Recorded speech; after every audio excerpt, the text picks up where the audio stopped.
I mean, it's just going to be a dogfight. It's going to be hot. It's going to be warm, and we're just going to have to kick ass and do what we got, do what we know we can do. The game of the century coming up here in River Falls, Wisconsin. Sometimes you just got to get punched in the mouth before you kind of shake it off. Hello, welcome back to Division I Rejects. I'm your host, Kobe Manso. Tonight is D1R 219. We've got a ton of playoff football yet again. Get used to hearing it because we got a couple more weeks. That's all it's about, man. This is going to be another long episode, but I'll tell you what, we're talking every single playoff game, Division II, Division III, NAIA football. Nobody's doing it like us. You got people at each level. We're trying to bring it all to you in one mega episode. So if you're here for your team, your game, fast forward to it. If you're on YouTube, use the bottom of that screen. There's a little red bar down here. Go ahead and grab that. Fast forward to your game, that part of the show, and then get the hell out of here. Otherwise, hear me out. Listen to the whole thing. Really appreciate it. Thank you so much for tuning in to Division I Rejects. We appreciate your support, whether you are watching on YouTube, listening, Spotify, Apple Podcasts, wherever you consume your media. Tonight, I got one great guest with me.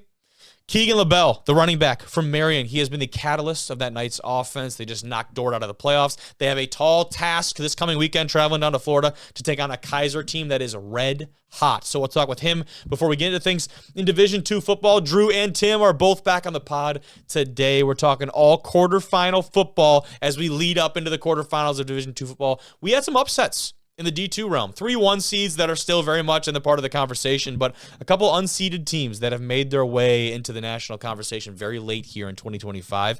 In Division 3, that is no exception. We had teams like Wheaton, like DePaul, go on the road and upset some powerhouse programs that we thought were here to stay in 2025. We recap all those games, give you some good highlights from a lot of those games, showcase a ton of snowy football weather throughout the entire episode. Take a look at the clip from Grandview out in Des Moines, Iowa. That's later in the episode. Stick around for that one to see how that team and that community prepared and got ready for that playoff game out there in Des Moines, because that was incredible to see.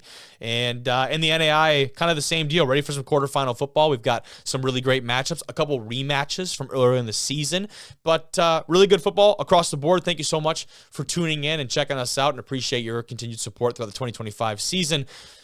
That's enough blabbing. I'm a little out of breath. Let's get into the guest conversation and roll the rest of D1R 219. Joining the show, it's the catalyst for the Knights offense out of Marian University, where he is now the single-season rushing touchdown leader for the Knights. They just knocked out the Dort Defenders from the NAIA playoffs. The man himself, it's Keagan La Belle. What's going on, brother? How are you? Good. How are you? Excited to get you on here, man. I told you, I feel like not the first time I've said it, probably not the last, but took way too long to get you on this particular program. You've been tearing it up. This team has been fantastic and very fun to watch, but all things considered, fun snow game on Saturday. Oh, yeah, it was awesome, man. Just being out there, seeing the snow, man, it's an awesome experience. And we'll talk about the flip and change of circumstance you guys are going to have here pretty quickly. Talk about next week's matchup. But let's stay in the present. Let's stay in this weekend for now. You guys, you get the ball to start things off. 10 consecutive runs to open this game up. I love that. Absolutely love that. I mean, conditions or otherwise, let's impose our will from the jump. And I think 8 of those 10 in your hands going down the field. Now, from a running back standpoint and from the team perspective, how does that help you get into a rhythm? I think, get the pads popping early on, get you into a little bit of a rhythm, you personally and also this team, man, from the jump. Yeah, man, it's great. I mean, just going out there, ground and pound. Man, our O-line just – they love running the ball too. I mean, that's all they want to do. We got an O-line coach that is really physical and really likes to get in that ground and pound game, and just starting quick and getting after them and making it hurt on that first possession is huge for that game. It definitely is. This felt like playoff football. I feel like just leading up to it, that weather and everything obviously helps. I don't think you guys have had too many snow games as of late. Correct me if I'm wrong down there, Marian. Yeah, no, I think actually they posted something earlier this week and said since 2015 we haven't. I saw that too. Okay, that's a real stat. Yeah, that's good, man. You're playing some meaningful football when the weather starts to turn. Absolutely love that.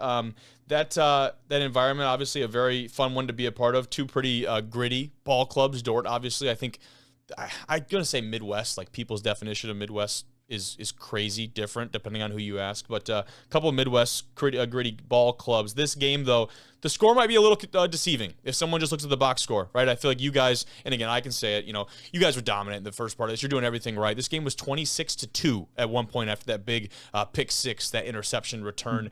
Talk about this team, the confidence that this group is playing with, and how you've seen that grow and evolve, especially the last couple of weeks here. Yeah, definitely going off that question. Last year, it wasn't too great of a year, didn't make the playoffs. And just coming in this year is just a way different mindset. I think beating IWU earlier in this year gave us a big jump on every team that we played in the future and after that. And it just gave us a really big confidence boost after that big game. And then just keep that grind going and just continuing to be successful and continuing to grow and get better as the weeks went on is just the biggest thing for us, man.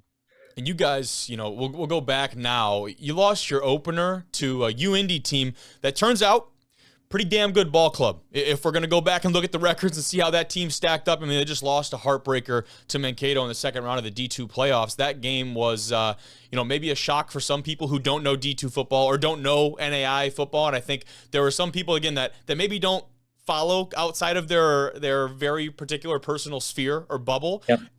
Oh my gosh, the sky is falling. Is this Marian team not what we expected? We figured it out. Both these teams, very good ball clubs. You guys have done your thing. Greyhounds obviously took care of business on their end as well. But what was the message after that opening week loss, and how do you feel like that helped set this team up for success with a little bit of early adversity, NAI, D2, or otherwise? Yeah, really going into a big game like that is huge. We're rivals. You used to be a game back, I think it was like 8 or 10 years ago. Yeah, I would say this kind of just brought it back, right? Yeah, yep. And then it was just a big brought up thing, and we were ready to go. They were ready to go. Obviously, they took the win, but just being able to overcome like a loss like that on the first game and just being able to bounce back and get better every week. The message wasn't too much. It was, man, they're a good ball team. They're Division II team. As the score showed, it wasn't great, but we still competed, and we were in a dogfight there for a little while, and it kind of pulled ahead, but it is what it is. And I just think the message was just keep grinding and take care of the business on our side. Yeah, it's fun to look at matchups like that and see these teams pan out like through the rest of the season. Obviously, you guys still competing for a national championship here. UIndy very much in very similar shoes just a week ago. So to see where those two teams kind of came and went throughout the course of the season. But let's talk that offensive backfield. You're not the only one with some really good legs back there, my friend. I'm sure you'll be the first to tell me. But your quarterback that has led the way with you and kind of helped you carry the torch for this offense, along with a bunch of others, right? Obviously, it takes 11 to get this thing done. But what can you tell me about Tristan Polk? He brings the ground game to this team, is obviously a really special element. What is that he brings to the rushing attack and also just this offensive unit as a whole? Yeah, man, he's a stud. He's a Louisville guy over there, kind of close to Louisville. Okay. He's just a ground and pound guy. He doesn't really care. He gets in there, gets hit. He kind of runs just wild, and I love it. And he'll go and make huge blocks for me. There's videos out there where he's on my touchdown scoring run or my record setting run. He kills a kid in front of me, and then I score a touchdown. It's awesome, man. He's a guy that grinds out, and he'll do anything for us to win. And I think bringing his legs to the table is great when he can pull the ball away from me and then take it himself for another 15 yards or more. It's just awesome to see him run out there and be kind of wild like us running backs are. Yeah.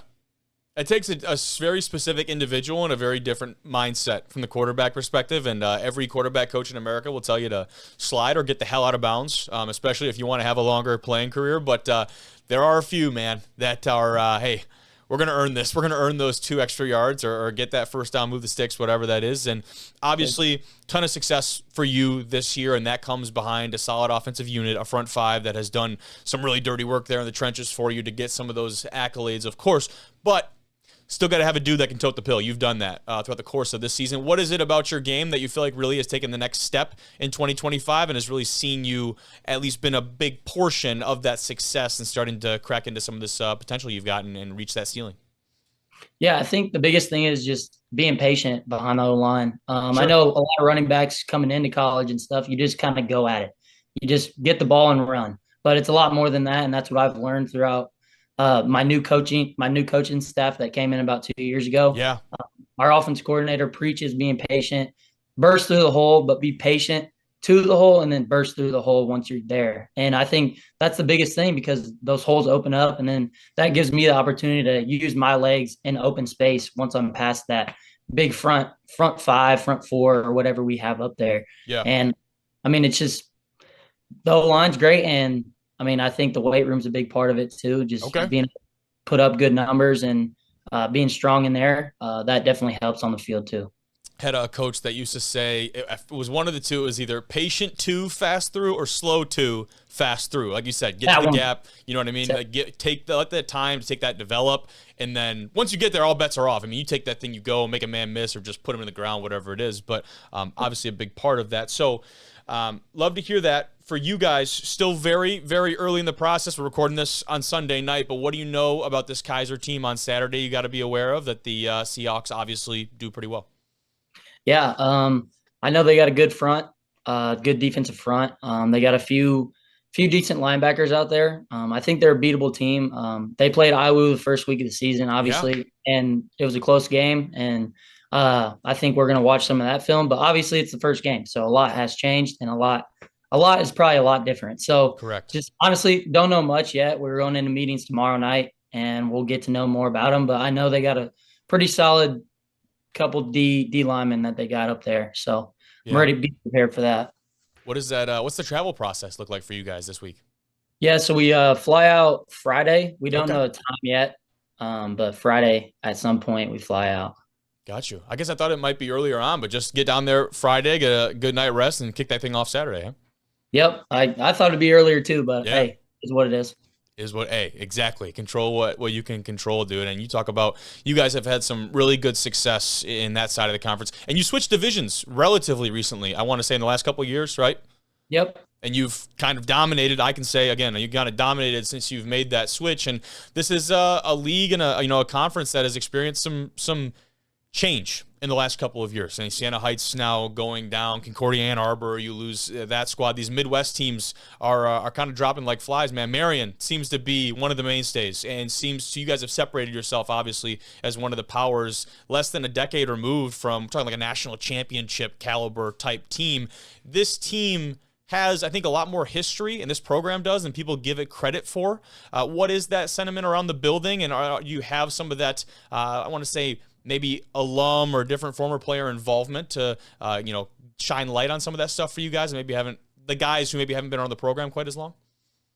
Yeah, we actually have a few guys come in and talk to us. I think we've had 3 or more guys come in and talk to us before some of our big games this year from those championship teams from, I think, 2012 was one of them, and 15, I think.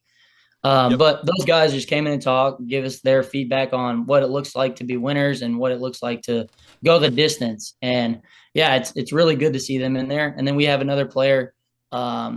He comes into our weight room. He lives around the area, and he'll come in there and just push us kind of to the limit, really. And seriously, he's a badass guy, and that's sick. Yeah, he's going through the lifts too, or what? Yeah, he lifts.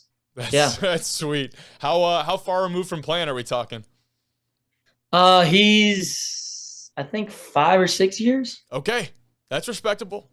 Yeah, still hanging in with the boys. I think he was on the 2019 team when they went to the national championship. Okay, yeah, I would say that was the last. Yeah, that was the last major run. I think that I can at least I remember. I have to go fact check myself, but I like that. And like I said, I mean, followed this program a bit, but didn't really know the history of it, not having covered this level of football forever. And that was one thing that I started to realize, man, this program's got a lot of history and tradition, I think more than a lot of people give it credit for, especially inside of this conference and this region, of course, just the region in general that has produced a lot of talent, man. But anything else big we need to know about this team heading into Saturday, this game, this matchup?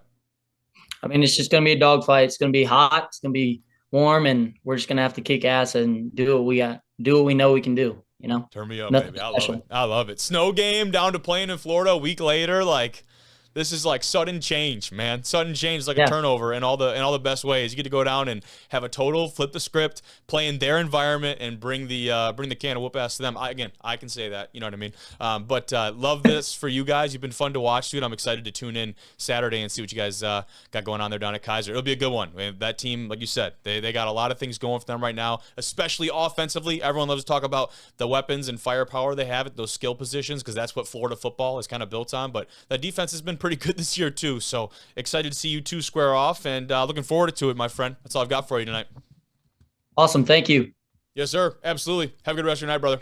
We're starting things off in Division II football, and the game that I think we need to start off with was probably the biggest upset in all of the weekend of playoff football at the small school level. We'll talk about a couple good ones in the D3 realm as well.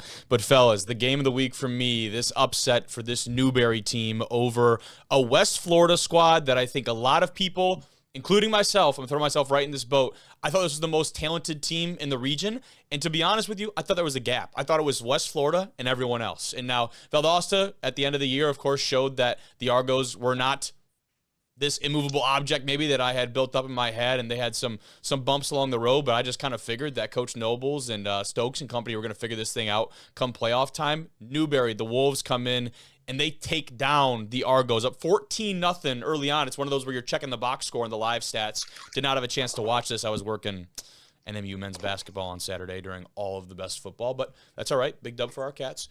Either way, checking the live stats, and you're like 14-0. Are we sure that's on the right side of the column? Are we sure that's how that's supposed to be? It was 17-10 at the half. UWF, they tie it up at 17. Stokes goes down, though, the quarterback, down for the final quarter. Give me the reactions to this one, the loss for the Argos, who, again, seemingly were on the fast track to a super regional championship type run. Yeah, I mean, like they were definitely the favorite, I believe, in that I guess what do you call it, section of the bracket, sub-region. But I mean, that's massive. I mean, you lose your quarterback, one of your best players that's been really having a really nice year. He had a nice year last year as well, that they needed a rebound. And, you know, at the end of the day, when it comes playoff time, every play matters. And it doesn't matter what your seeding is, doesn't matter who you're playing. Once you get that little bit of wave of momentum, it can ride you the whole game. You just need to win.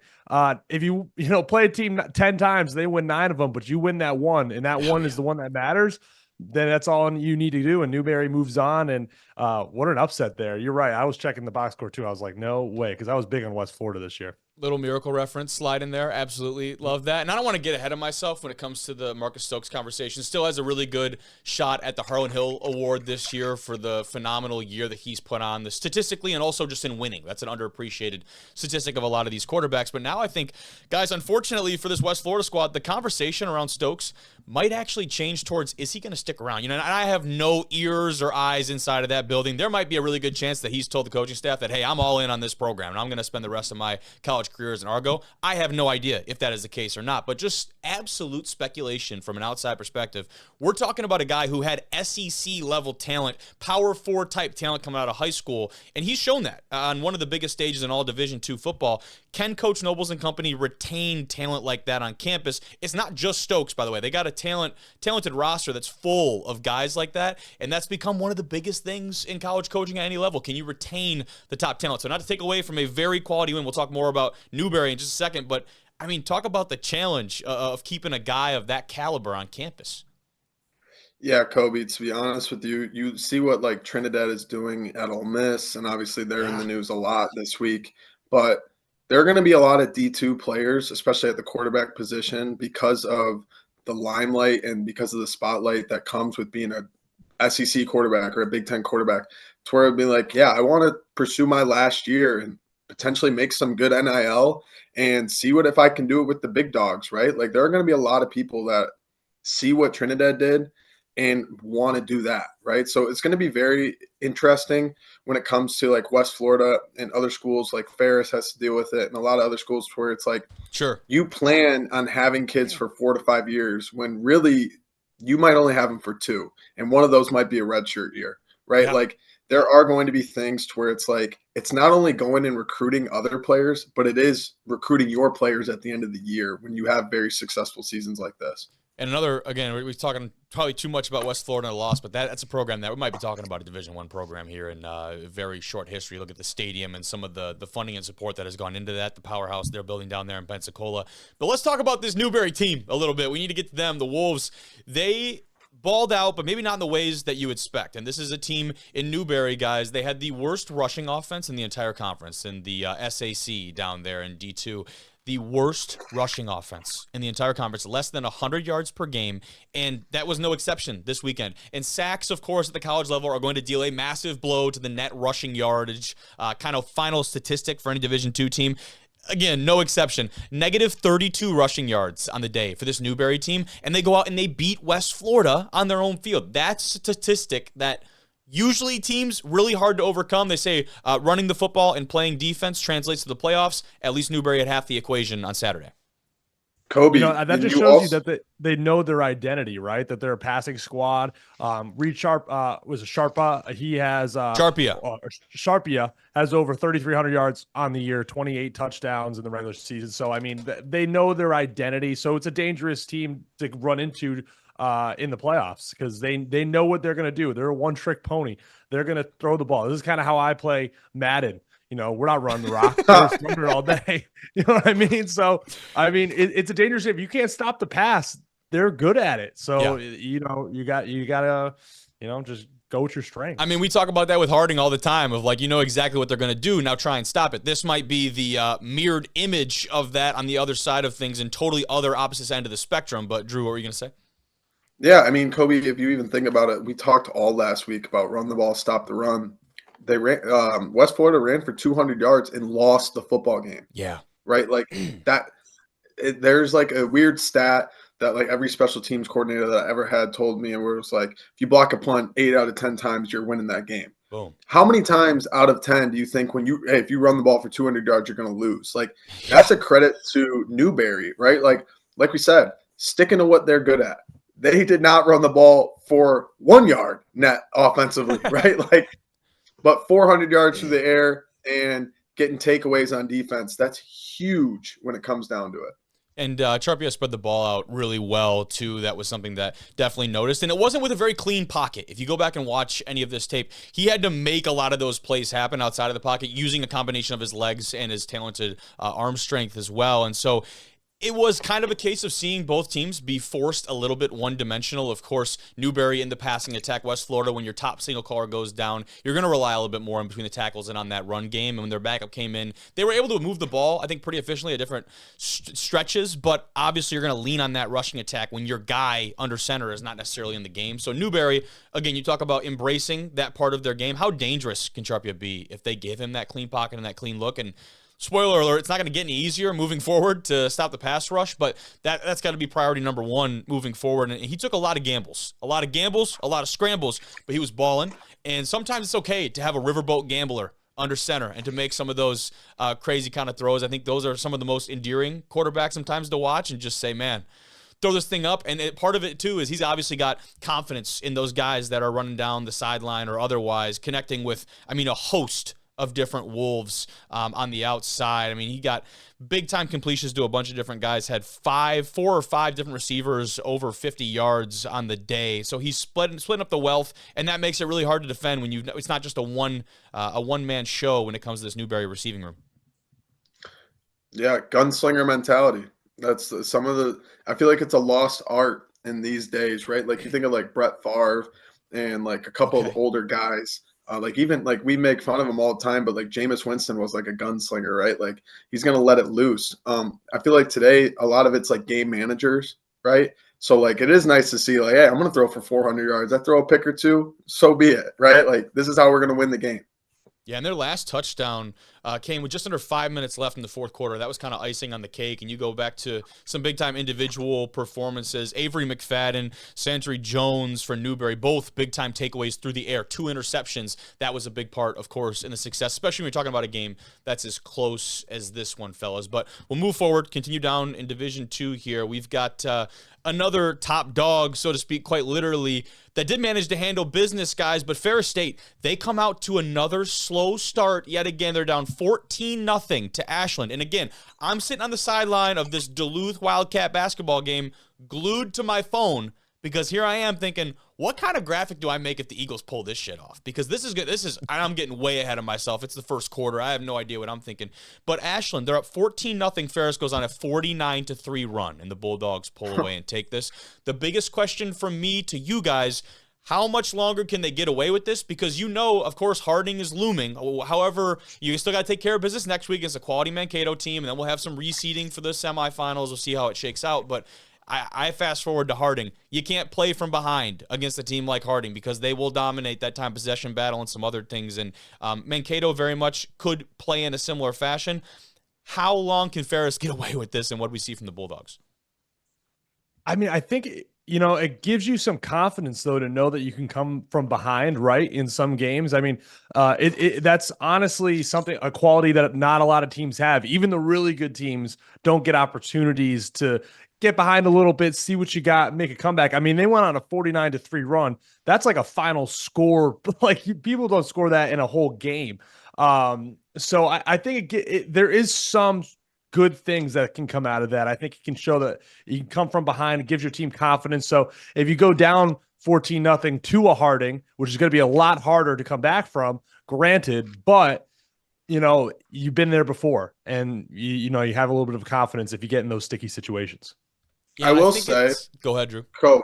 Yeah, I will say, like, this 14-0 isn't necessarily like skewed, but it was 14-0 in the first quarter, right? And then it was 14-14 to start the second. Yes. So it's like, my bad. It was 14-14. I'm reading it right. So it's like, okay, they had a rough, they may have had like one of them was a 65-yard touchdown run, right? Yeah. Like, it's just like okay, all right, like, they're here to play too, right? Like, we got to lock in, and then it's stop, score, right? Like, going into the second quarter, you outscore them. What was it? 28-0 in the second quarter, 21-0. Something bad. Yeah. I am with you guys. I do think that against better teams, like, nothing against Ashland, they had a great year, but like against the Harding, against Mankato in this next round, like, there are going to be teams where you can't necessarily do that. But if it was 14-0 in the second quarter, I'd be more alarmed, if that makes sense. Sure. Yeah, and again, we talk about the multi-headed dog / dragon that is Ferris State. 8 different touchdowns for the Bulldogs, 8 to different recipients just on the ground. Chase Carter, Jake Price, Tariq Brett, Carson Golker, Brady Rose, all of them with touchdown runs on the day, not even talking about some other guys that brought in some touchdowns through the air, guys like Cam Underwood, Tay Boyd, that are catching these touchdowns.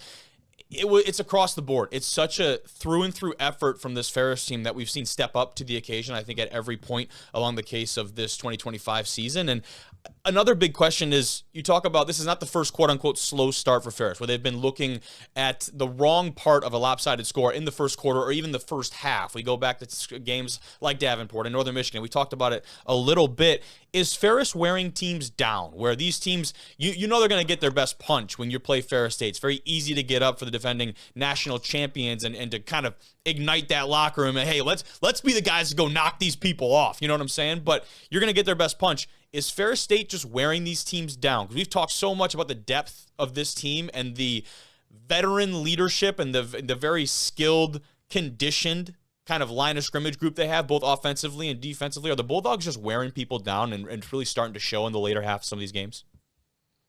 Yeah, I mean, 100% depth plays a huge factor in it. But I kind of want to ask you guys a question too. Have you ever been in a game where you're the underdog, right?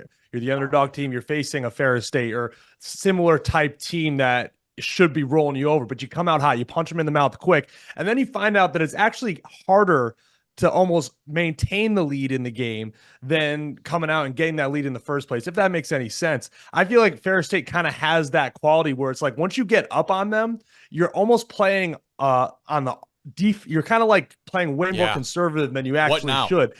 And that's a scary thing to have, as a quality for a team like Ferris State. Like when you're playing a team like that, it's hard to defend. It's just like a showing up. It's like an aura almost for Ferris State that has, right? You want to hear something funny? I'll answer that question. Yeah. It was 28-28 against Ferris. My sophomore year, we lost 63-28. Yeah. it just makes you like, you kind of take your, like, okay, we have the lead.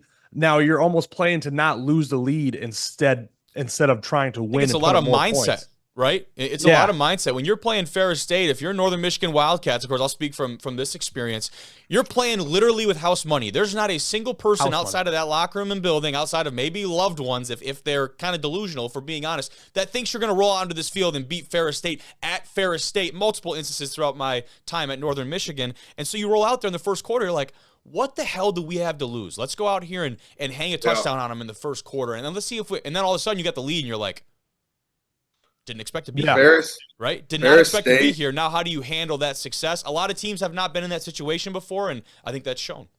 But that's where that depth comes in too. Yeah. Ferris State plays like you know, when in Avengers Infinity War, when Thanos, like the other team shows him all those moves and you're like, he starts bleeding a little bit. He's like, all that for a drop of blood, and then he just smashes everybody. I feel like that's how Ferris sometimes plays with their food, if that makes sense. Yeah. Personnel. They're like, oh, yeah, thanks. Yeah. All that for a 10-point lead? Like, you know what I mean? Yeah. That's pretty good. Knew that was going to make an appearance at some point tonight. Personnel-wise, for Ferris State, I know, Drew, we talked about Chase Carter, right? His ability to step in and how dynamic he's been. Not that Bauer was not a threat in the ground game, because we saw him tote the rock a lot for this offense, but Carter does it in a different way. I think that's not maybe better or worse, just different and very singular in the way that he runs this very interesting option style offense that Ferris has. Gulker, still one of the best athletes on the field. He's been really fun to watch and grow and evolve into his role. Of course, the former quarterback, now at tight end, H-back, Swiss Army knife, whatever he can do for this offense. And those two guys, I think, have been kind of a highlight to watch. Tariq Brett, of course, another one that's been really explosive. But keep things moving, fellas. We had a rematch in this round of the playoffs from a very interesting non-conference game just a few weeks ago, and it was Frostburg State taking down Cal PA for a big-time playoff win. Only their second ever win in the playoffs, fellas, 23-21. They get it done, and, you know, I won't lie, this one was a little bit surprising to me. Again, I think I'll have to apologize and say, Frostburg, I was unfamiliar with your game, because this is not a team that we've come to associate at this point of the playoffs, and I'll be the first one to say that. We didn't necessarily do game picks on the show. I'll tell you right now, I would have picked the Vulcans just because of, obviously, I've seen more of them play this year than I have Frostburg, and that's no one's fault but my own. But what can you guys say about this game? Well, now they got to go play Kutztown, and this is going to be a tough matchup for them, because this is the best team in the region. Now, I will say Kutztown played 2 NE10 teams. I'm an NE10 product. Love the NE10. But, you know, Frostburg State, this isn't an NE10 team. This is a team that's rattled off 2 really good wins against 2 really good teams. So I think we, like kind of how we were just talking about with Ferris State, they come out and punch Kutztown in the mouth right away, get up on them a little bit, and they can keep attacking and play on the offensive and keep going. We could have a good game on our hands, but Kutztown State's looking really dominant the last 2 weeks. The Bears have been freaking dominant. And to start this one off, Frostburg, they get the ball to kick things off. They fumble it right away. And you're like, this is how this is going to go. A team that maybe hasn't had this much experience deep into the playoff bracket, they might fold under pressure. Guess what? Defense comes out, they stop it. And now it's like, that's how you respond, right? That's how you respond to maybe adverse situation to start a game. I think those guys fed off that. They definitely did. And you look at the time of possession battle, they dominated 36 minutes, even with a couple maybe costly turnovers. That's a really impressive number, but a really impressive moment that I think built on the confidence of this team. And, of course, this was a very late one. Harrison Fritz knocks through a 20-yard field goal after a 15-play, 9-minute drive in the fourth quarter to give them a 2-point lead. They would hang on for the final 4 minutes of the game. Pretty statement win and statement push defensively to start the game with that opening stop after what could have been a very costly turnover in a short field, and to end the game and grind out clock and get a meaningful stop against the Cal PA team that was trying to go and keep their season alive. I want to shout out Jordan Brooks. He had a great day. 20 of 25 for 240 and 2 touchdowns. We just talked about, I forget his name. He threw for 400 yards. We just talked about. Yeah, this is the opposite. This was a guy that was like, he was dissecting the defense, right? Like, he was efficient. He got the ball where it needed to go, and not only that, but he only took 1 sack. That's really impressive too. And that's a shout out to the offensive line. Yeah. And I think that's a big bounce back game for him because you look just a week ago at Johnson C. Smith, which was, of course, a big time win for this team. He didn't have his A game. And that's something that most of the time, if that's the case, you're talking about a team that's not even still competing for a national championship. 9 of 23, no touchdowns through the air, had 1 interception. And you recover from a performance, like that, and you come out and have one of your most efficient games of the entire season at 20 of 25, like you said. 80% completion percentage is actually his best completion percentage of the entire year. So his ability, I don't know what they were doing in the quarterback room, in the film room over the course of this week, but they cleaned it up offensively, maybe simplify the looks, take those check downs and take some of the safer throws. But whatever it was working for this squad and for him. He ain't right back, yo. He ain't right back. That what's that? Geno? Is that the Geno Smith? I think so.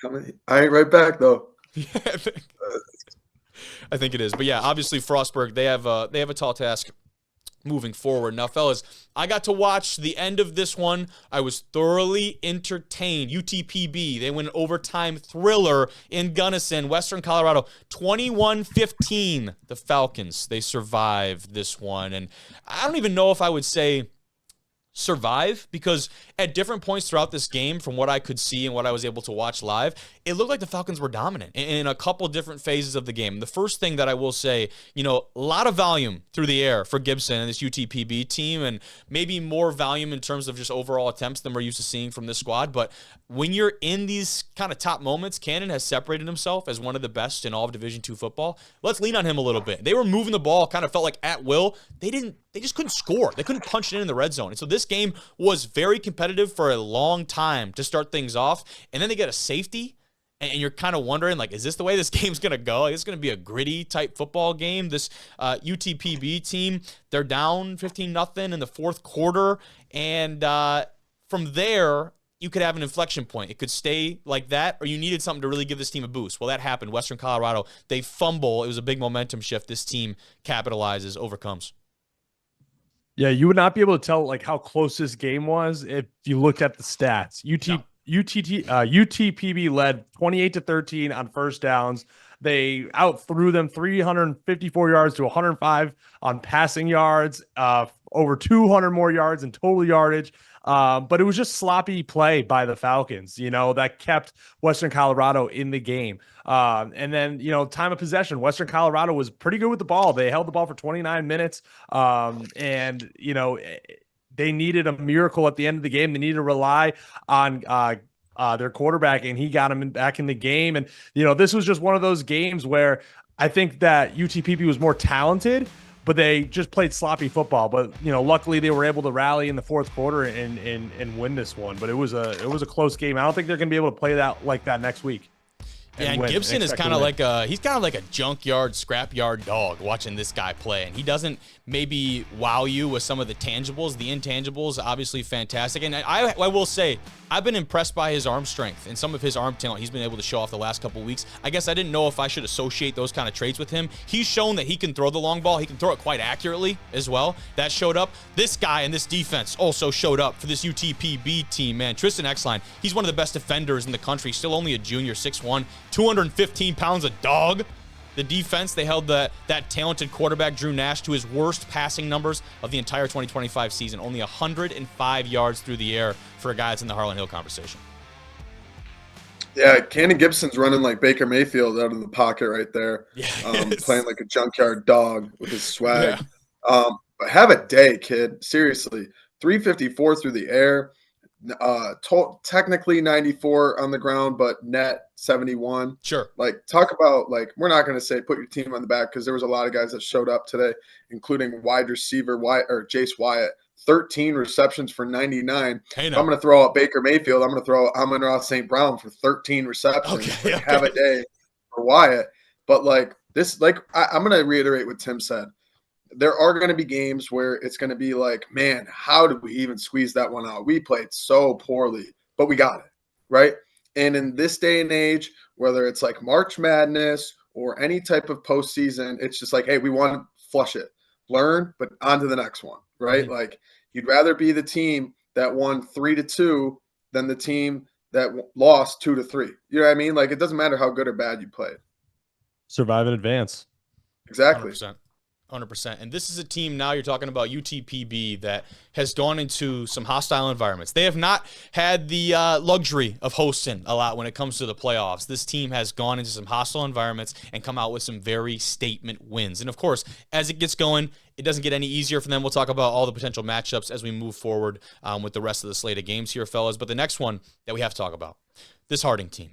They bounced Pitt State from the playoffs a year ago in very dramatic fashion. I was convinced that wouldn't happen again in 2025. Now, again, would I have picked Harding still? Yeah, absolutely. I feel like Harding is probably my national champion pick right now, and it probably would have been even at the start of the playoffs from what I've seen from this Bison's team. But they did it. And I'll tell you right now, 37-21 against Pittsburgh State, deceiving of a score. Harding was dominant from snap number 1. You see it on the graphic. The first possession for the Bisons. 17 plays, 99 yards, punch it in, touchdown. This is Harding Bisons football. And that's tough, really tough to respond to. If you're this Pitt State team, and head coach of the Bisons, Paul Simmons, he said, that's how you define a statement drive. That set the tone for the rest of the game. And on the other side of things, the head coach for Pitt State, Tom Anthony, he said, quote, we're kind of chasing Ferris State and Harding, and we're not going to back down. But he did acknowledge the flex bone. He said here, it's tough. We don't see anything like it in our league. And that is, I think, a really good point to bring up is how the hell, if you're Pitt State, you can't game plan for Harding in the preseason or even anytime during the regular season. You're so focused on that brutal MIAA schedule. You get 1 week to prepare for the flex bone and the team that does it the best in the entire country. Very tall task. Dude, they ran for 430 yards. Bison ball, baby. Who is beating this team?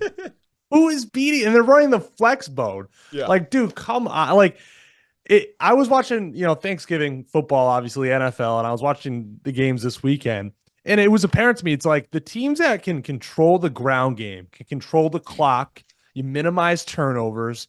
If you could run the ball, and we talk about passing and stuff, but if you can run the ball, who's going to stop you? If you can't stop that, you're unbeatable. And they got 2 guys that are getting over 100 yards a game. Like, they're just absolutely dominant on the ground, and especially the Division II level where offensive, defensive lines are so critical, especially now in the playoffs when it comes to either injuries or depth or just, wear and tear throughout the season. This is just you just said it. This is my favorite to win too. But I mean, if they're running for over 400 yards a game, I just don't see how anyone can stop that when it comes to time of possession and just controlling the game and minimizing turnovers. I don't see how it's happening. Brutal to deal with. And one of the guys that has certainly been at the head of that is Andrew Miller. And this record was broken after their win over Northwest last week, but he's now the single season rushing yards record holder for Harding football with 1,558 yards. That total has only jumped, by the way. That number is not even current anymore. He continues to rise in that regard. And then on the defensive side of the ball, Clark Griffin, 131 tackles. That is a monster number. He's the single season tackle leader for Harding. That was a little bit more of a recent post, came out today. He broke that against Pittsburgh State on Saturday. So 131 tackles this year for Clark Griffin. Both those guys who were honored on the D2Football.com kind of Elite 100 watch list. Presumably both guys that will be All-Americans here, especially if they continue to go on and win games like this. That Harding team is going to be riddled with a lot of postseason accolades. I think, Kobe, you kind of hit it a little bit on the chin.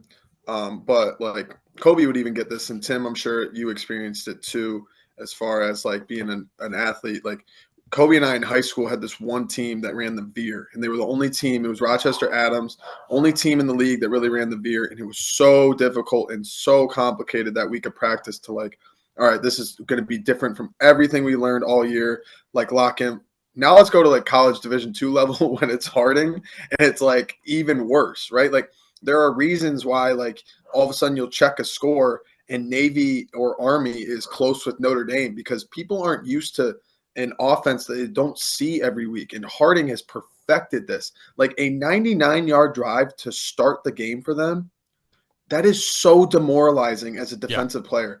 I'd rather a 99-yard touchdown pass get bombed over my head than a 99 17-play drive. Yeah, like blown coverage. So like, hey, okay, we'll figure this out. We're back next drive. We're good. Like, yeah, like we just messed up. Not, bro, they just kicked our ass every play. Like, that's just like, how do you come on the field the next drive and go, oh, yeah, we got them?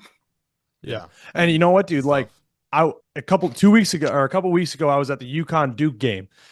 Duke came to Rensselaer Field. UConn had a big upset victory. Duke's now in the ACC championship. Like, it was a big win. Next week they get Air Force. Everyone's like, this is a wash game. Who cares? It was close at halftime, because what happens is you have to focus. And when you have a big game like UConn did with UConn Duke, right? Say, and this is the playoffs.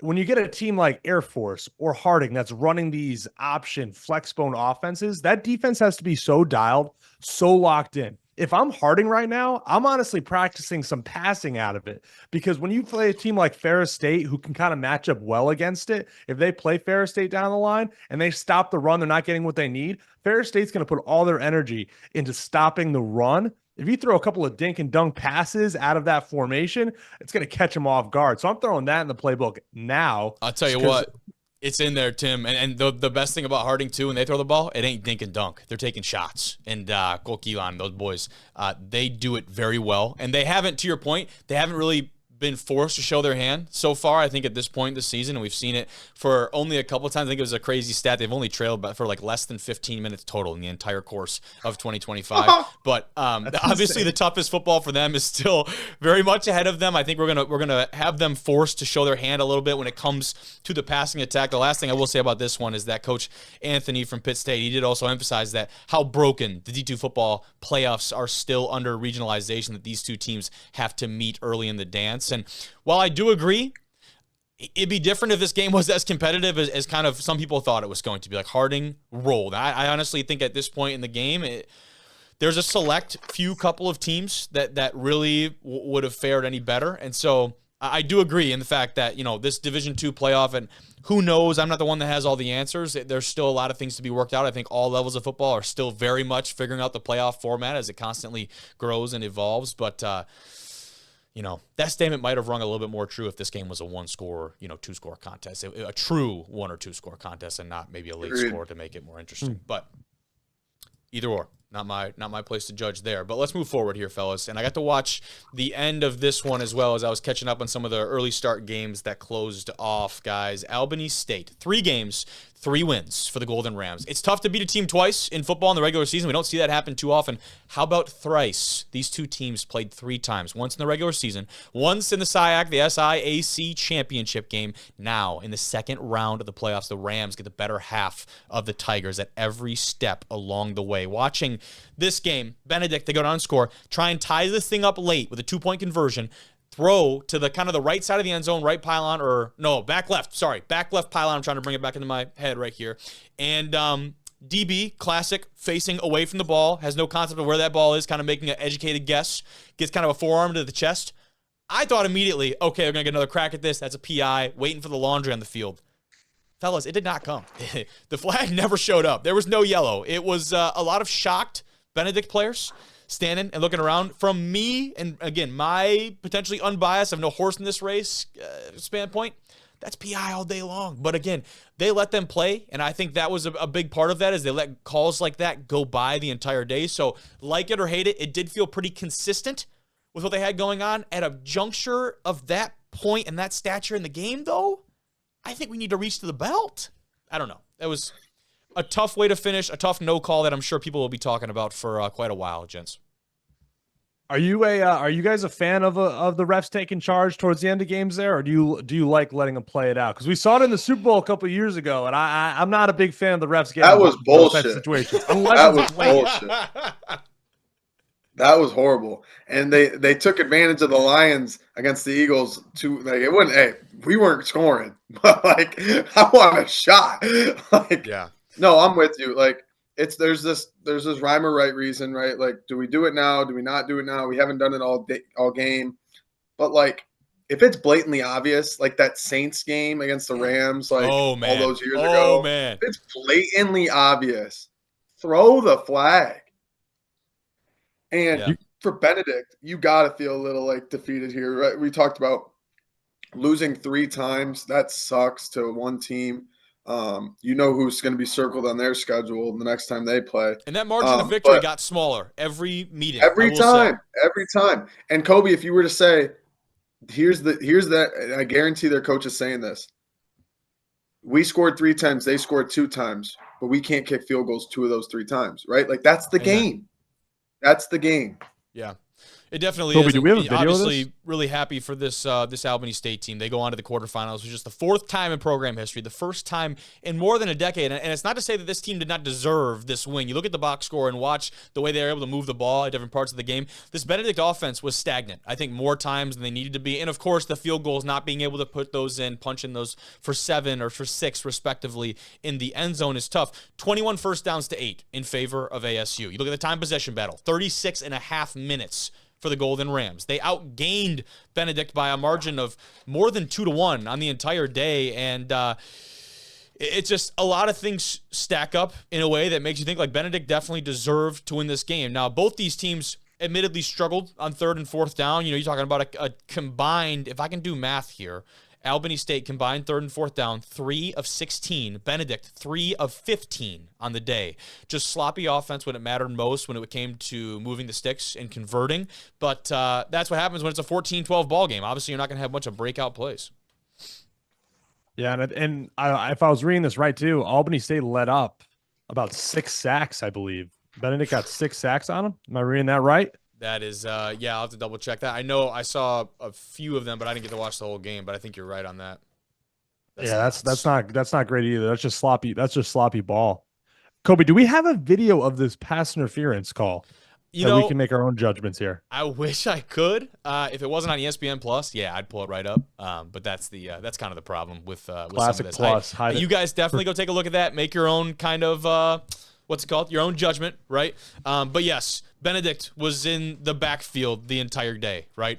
Amari Terry, Isaiah Stevens, Demetrius Patterson. There are a bunch of guys on that list, I can continue to go, that all made their presence felt in the backfield. 2 forced fumbles. This defense for the Tigers certainly kept them in it at every phase along the way, and that was part of the struggle on 3rd down. Can you keep these guys out of the backfield? Those guys did a fantastic job defensively. Some really standout performances. Amari Terry at the top of that list. A sack, a forced fumble, 3.5 TFLs, 12 tackles. I mean, dude was balling. Isaiah Stevens very much as well. And not to say offensively, Isaiah Knowles for this ASU team, of course, his net yardage is going to take a hit because of those sacks and because of when he was tackled behind the line of scrimmage. But passing-wise, 19 of 29, 244 and a tud. Clean through the air. Not the most efficient day of his career, but he got the job done for this ASU team. Much more than Benedict can say, especially when it came to the passing attack.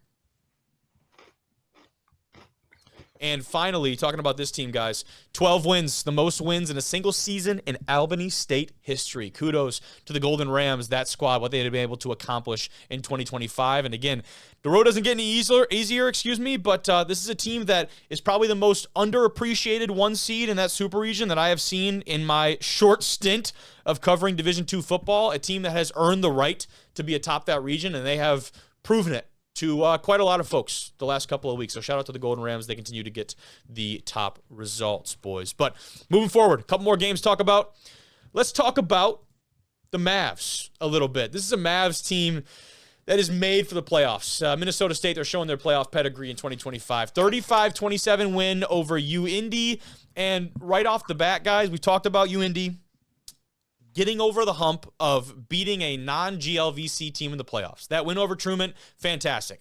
No one was really wowed by the performance against the Bulldogs. Now, even in a loss, this says more to me about that Greyhound team than that win over Truman ever will. Competing against a Mankato team that is finding its stride right now, it does feel like this was the best shot for the Greyhounds to go and break that narrative and to break out in the national scene. You have Gavin Sukup under center, a real Harlan Hill kind of contender, will probably be a finalist for the award. You got some other big-time pieces around him. That's probably the most concerning thing for me right now looking forward for this Greyhound team is, you talk about windows of really going and accomplishing these big feats. It feels like the window, I could be very premature in saying this, it feels like the window might be starting to shut on this Greyhound squad. I agree, Kobe. We talked about this when we were at the Northwood game, pretender, contender. And they're always in this weird way of like, you can't necessarily say pretender or contender because you don't know, right? Like they're a contender in their own conference, but are they a contender in the national scheme or the national like landscape? And this was a huge year for them. I really think that, like you talked about, Sugup's a really good quarterback. He's a really good player. And you're at home for this game. Like you're in Indianapolis. Like you're the 3 seed. The 2 seed just went down. You get to I think this was the year to potentially make a run.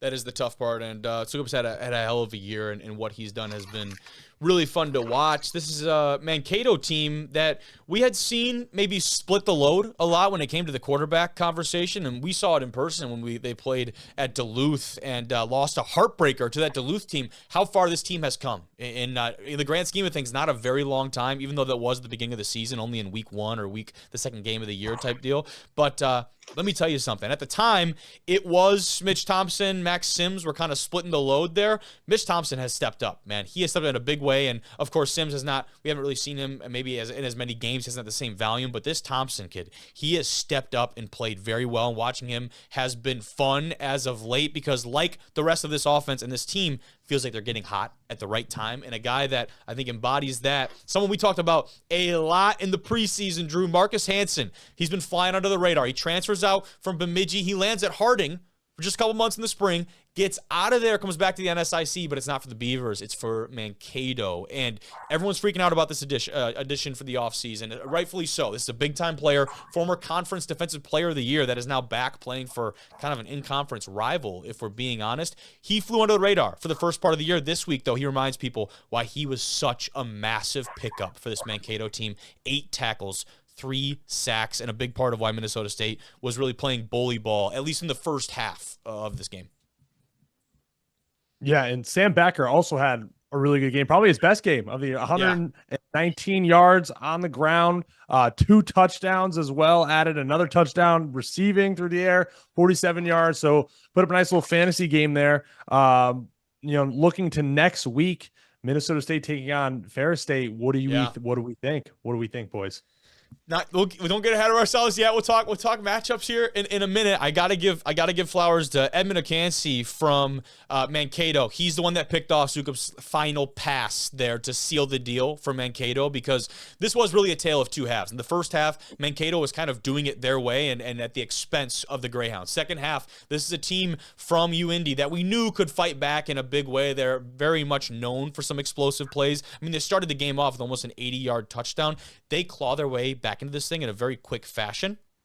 But at the end of the day, Sukup pass intercepted on the final drive. Mankato kneels it out. So had to give him his flowers. Of course, Backer, certainly a big time performance from the running back. And the Mavs, they're 5-2 on the road this season. This is year 15 under Coach Hoffner, who we had on the show on Small School Saturday. He has led this team, boys, to 11 NCAA appearances, 2 NCAA championship games in 15 years. 11 out of 15 to make the dance is pretty damn good. And usually when the Mavs get in, they're going to win a couple too before they bow out.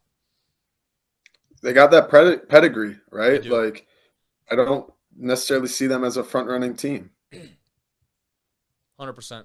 But yeah, now we got one more game to talk about. Then we will get to talking about that matchup and what they have maybe looking forward to Ferris here. But to close things out, fellas, in our last kind of game recap, if you will, this Kutztown team, I saved it for last because their game was probably the least interesting. They had their way with this Assumption squad, 56-19 over Assumption. Judd Novak, we've talked about him quite a bit. He has been a hit for this Golden Bear offense. But this is a guy that's in the Harlan Hill conversation, as he should be. Maybe doesn't get the press that he deserves from even people like us, to be honest with you. But we've seen him really command the ground game. That's been an impressive part of his game, especially in a game like this where Kutztown has not been forced to necessarily air it out. What did we see from him and this Kutztown offense? I mean, just dominant plays. Yeah, just dominant. Explosive plays and dominance, right? Like, Judd Novak was averaging 17.9 yards a carry. Jaden Stewart was averaging 17.2 yards a carry. Like, that's unheard of. You're most of the time, right? Like Antonio Russo, right? Like 1 carry for 29 yards. Like, oh, it was an explosive play. But he had, no pun intended here, both of them had 6 and 7 attempts, right? Hey. Like 17 yards a carry. That's explosive plays. Mm-hmm. Yeah, they only ran 46 plays on the day, 9.8 for every play. And you see the long touchdown run from Judd Novak turning on the burners, man. He had 3 touchdowns on the ground, 3 through the air. That one was his longest of the day. He did it very, very well. It was a season-long 78-yard touchdown run for the quarterback, and he was all over the field for these guys. Shout out Jimmy B Visuals on X for the great video from this matchup, guys. But that's Fighting Craig Reynolds. yeah, yeah. Hey, I told Craig if we get to do a show down at Kutztown at some point in the future that we need to get him on for a guest picker. If the schedule somehow was a miracle and worked out, he'd be there. We'd need that. He brings Amon Ra, and then he can be on the show. We just need Craig, man. We just need Craig. That'd be electric. But yeah, this team has been really fun to watch.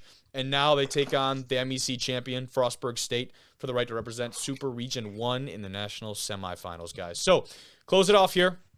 We've got our matchups for the next round for the national quarterfinals. Now we're talking about some serious ball. We have been, of course, but this is where things really get interesting. The winners of the quarterfinals will go, obviously, to the semifinals, but will also be reseeded. So these matchups don't necessarily have a bracket associated with them. In Super Region 1, we've got Kutztown taking on Frostburg State. Ferris State hosts the Mankato Mavericks. In Super Region number 3. In number 2, we've got Albany State, Newberry, and finally in SR4, we have Harding and UTPB. Right off the rip, I think, Ferris State Mankato is a matchup of some true blue bloods, that I think is very safe to say at this level. 2 teams that are historically very accomplished, and Ferris maybe more recently than Mankato, but still 2 teams and programs that have earned the right to associate themselves with playoff football on SR3. And that Super Region 4 matchup is going to be very intriguing to me, to say the least. Are we doing our picks right now? Some picks? I mean, make some picks. You guys can make picks. Maybe I'll withhold. There's an outside chance we do a show this weekend, so maybe I'll withhold for now. All right, can you throw the graphic back up so I can you. see him? So, Tim, I'll go first. I'm not going to be that guy that does. I hate those guys that do March Madness brackets and they're like, "Oh, I'm going to go with all 4 1 seeds." Like, okay, loser. Like, I'm not doing that. With that being said, I am going to take 3 1 seeds. I'm going to go Kutztown. I'm going to go Ferris, and I'm going to go Harding. And then I like Newberry. Let's see what you got, right? There was a tough game last week for Angelo State, right? They barely won, right? It was a plain Benedict, the team they'd beaten 3 times. Albany State. Yep. Angelo State, Lone Star Conference. Albany State. There we go. Yep. A State. You know what I'm saying? Yep. But Newberry's coming off a huge win, and let's keep the momentum going. Obviously, if they win and the other 3 teams I picked to win, that's not a very good prize. But hey, you're in the Final Four, but you have to play Harding, Kutztown, or Ferris. So good luck.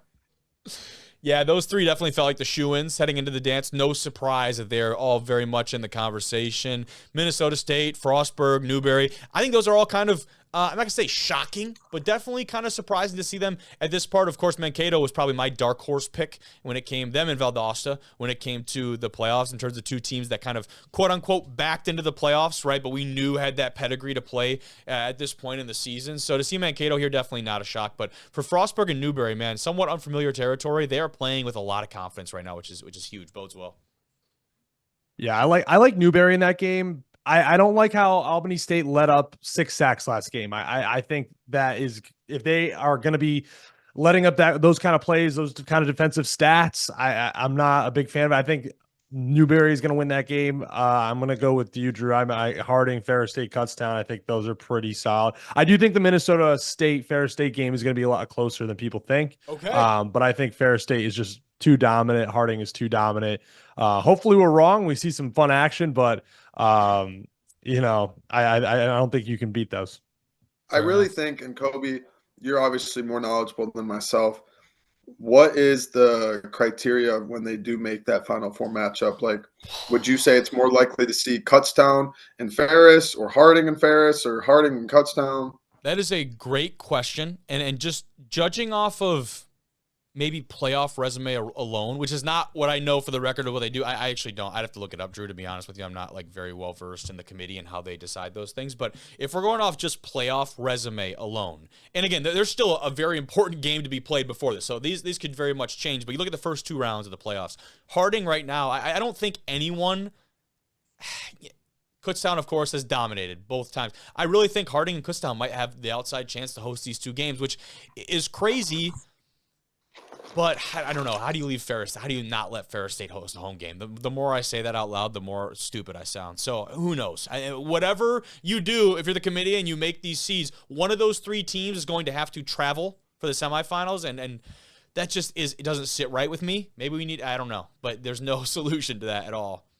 Maybe a neutral site. That'd be kind of cool. Yeah, if they that would actually would be that'd be badass. We'll get them up in the Superior.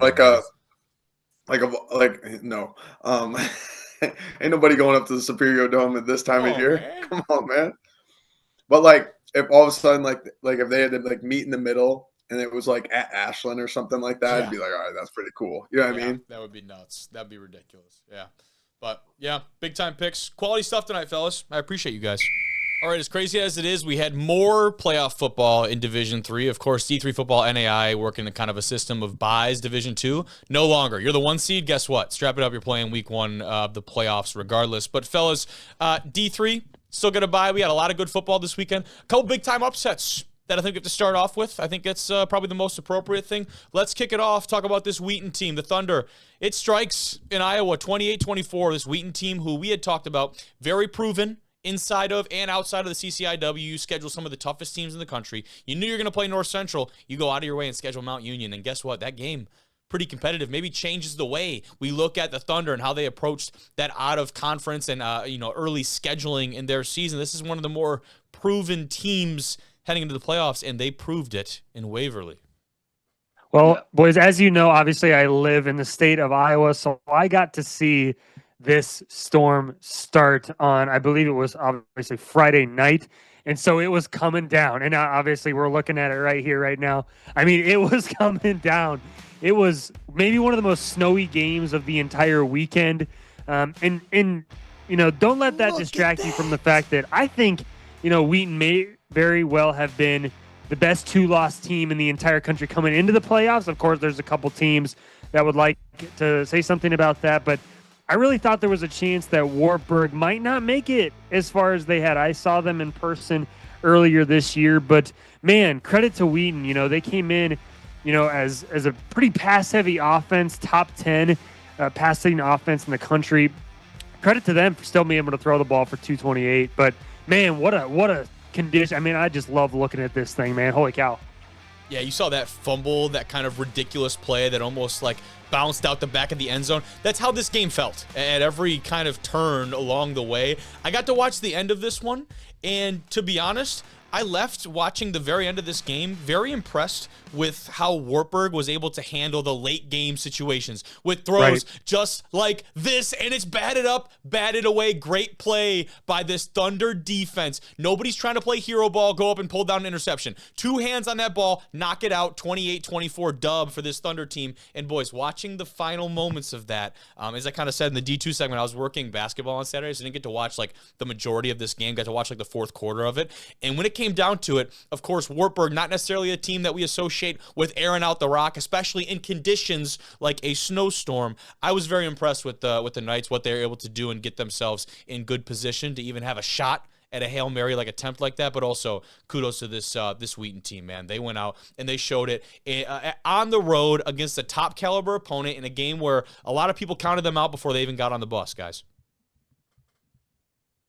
Yeah, talk about go ahead. Wheaton team, like obviously, like you look at their the other 2 losses, sure, right? North Central, Mount Union. Like in a lot of scenarios, this team's going to be 11-0 right now. In a lot of them, but obviously, you have that issue sometimes. But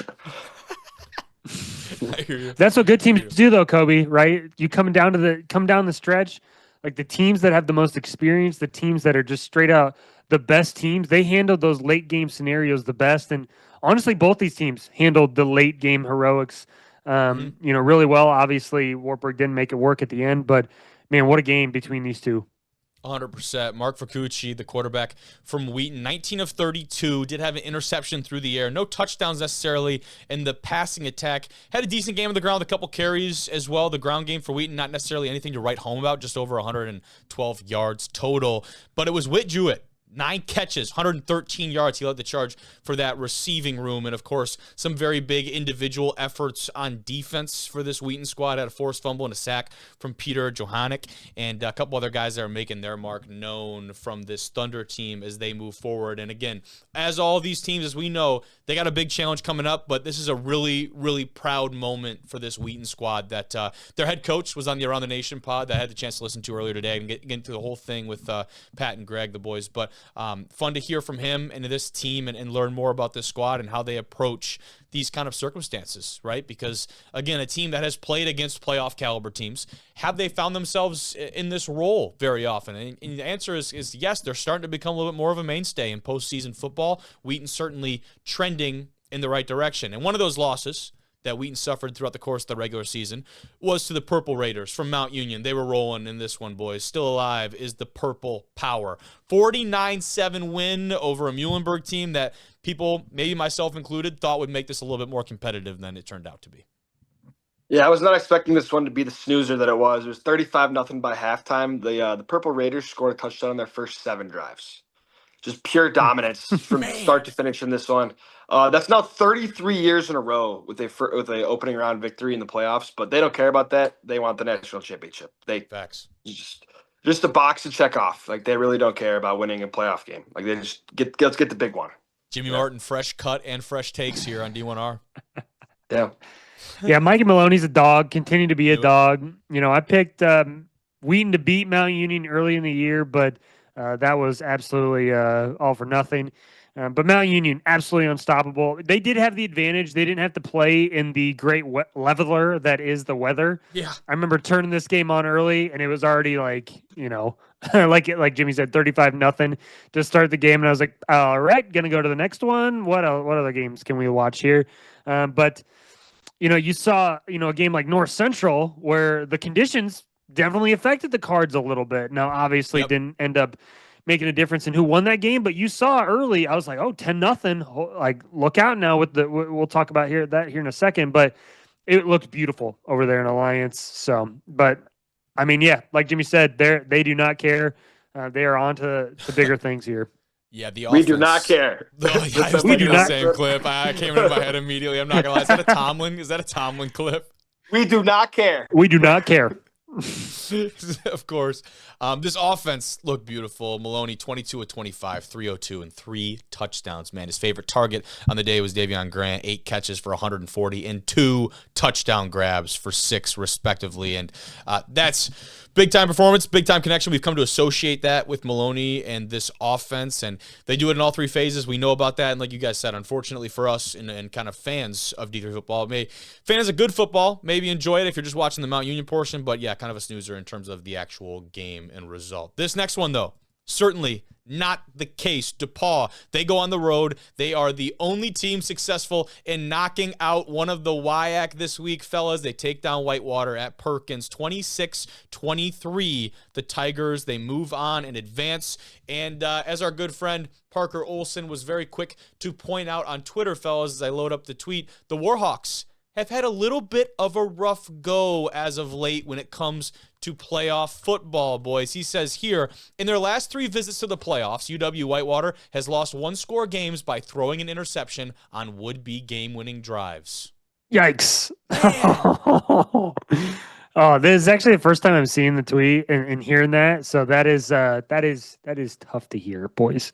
You know, the WIAC haters definitely going to love this one for sure, but you know, watching this, we all kind of watched this Whitewater team all year struggle throwing the football, struggle offensively, and I kind of thought they would struggle in the playoffs as well. And you got to be able to throw the ball down the stretch and push the ball down the field in these tight playoff games, and they've just not really shown the ability to do so yet. And obviously, with the playing surface that it was, I actually think it makes running the ball really difficult because of all the sliding and slippage and all the good stuff. You mean something like that? Right, yeah, and I think it actually isn't it. I think it's in it. Right, look at that. That is absurd, dude. This may have been the most snow in a football game potentially this weekend. Like it was just watching on the live stream. Shout out ESPN Plus also for having a phenomenal weekend. Yeah. But yeah, the playing surface was terrible, and down the stretch, I know we're talking about the Whitewater and how it's unfortunate for them, but this win is about DePaul.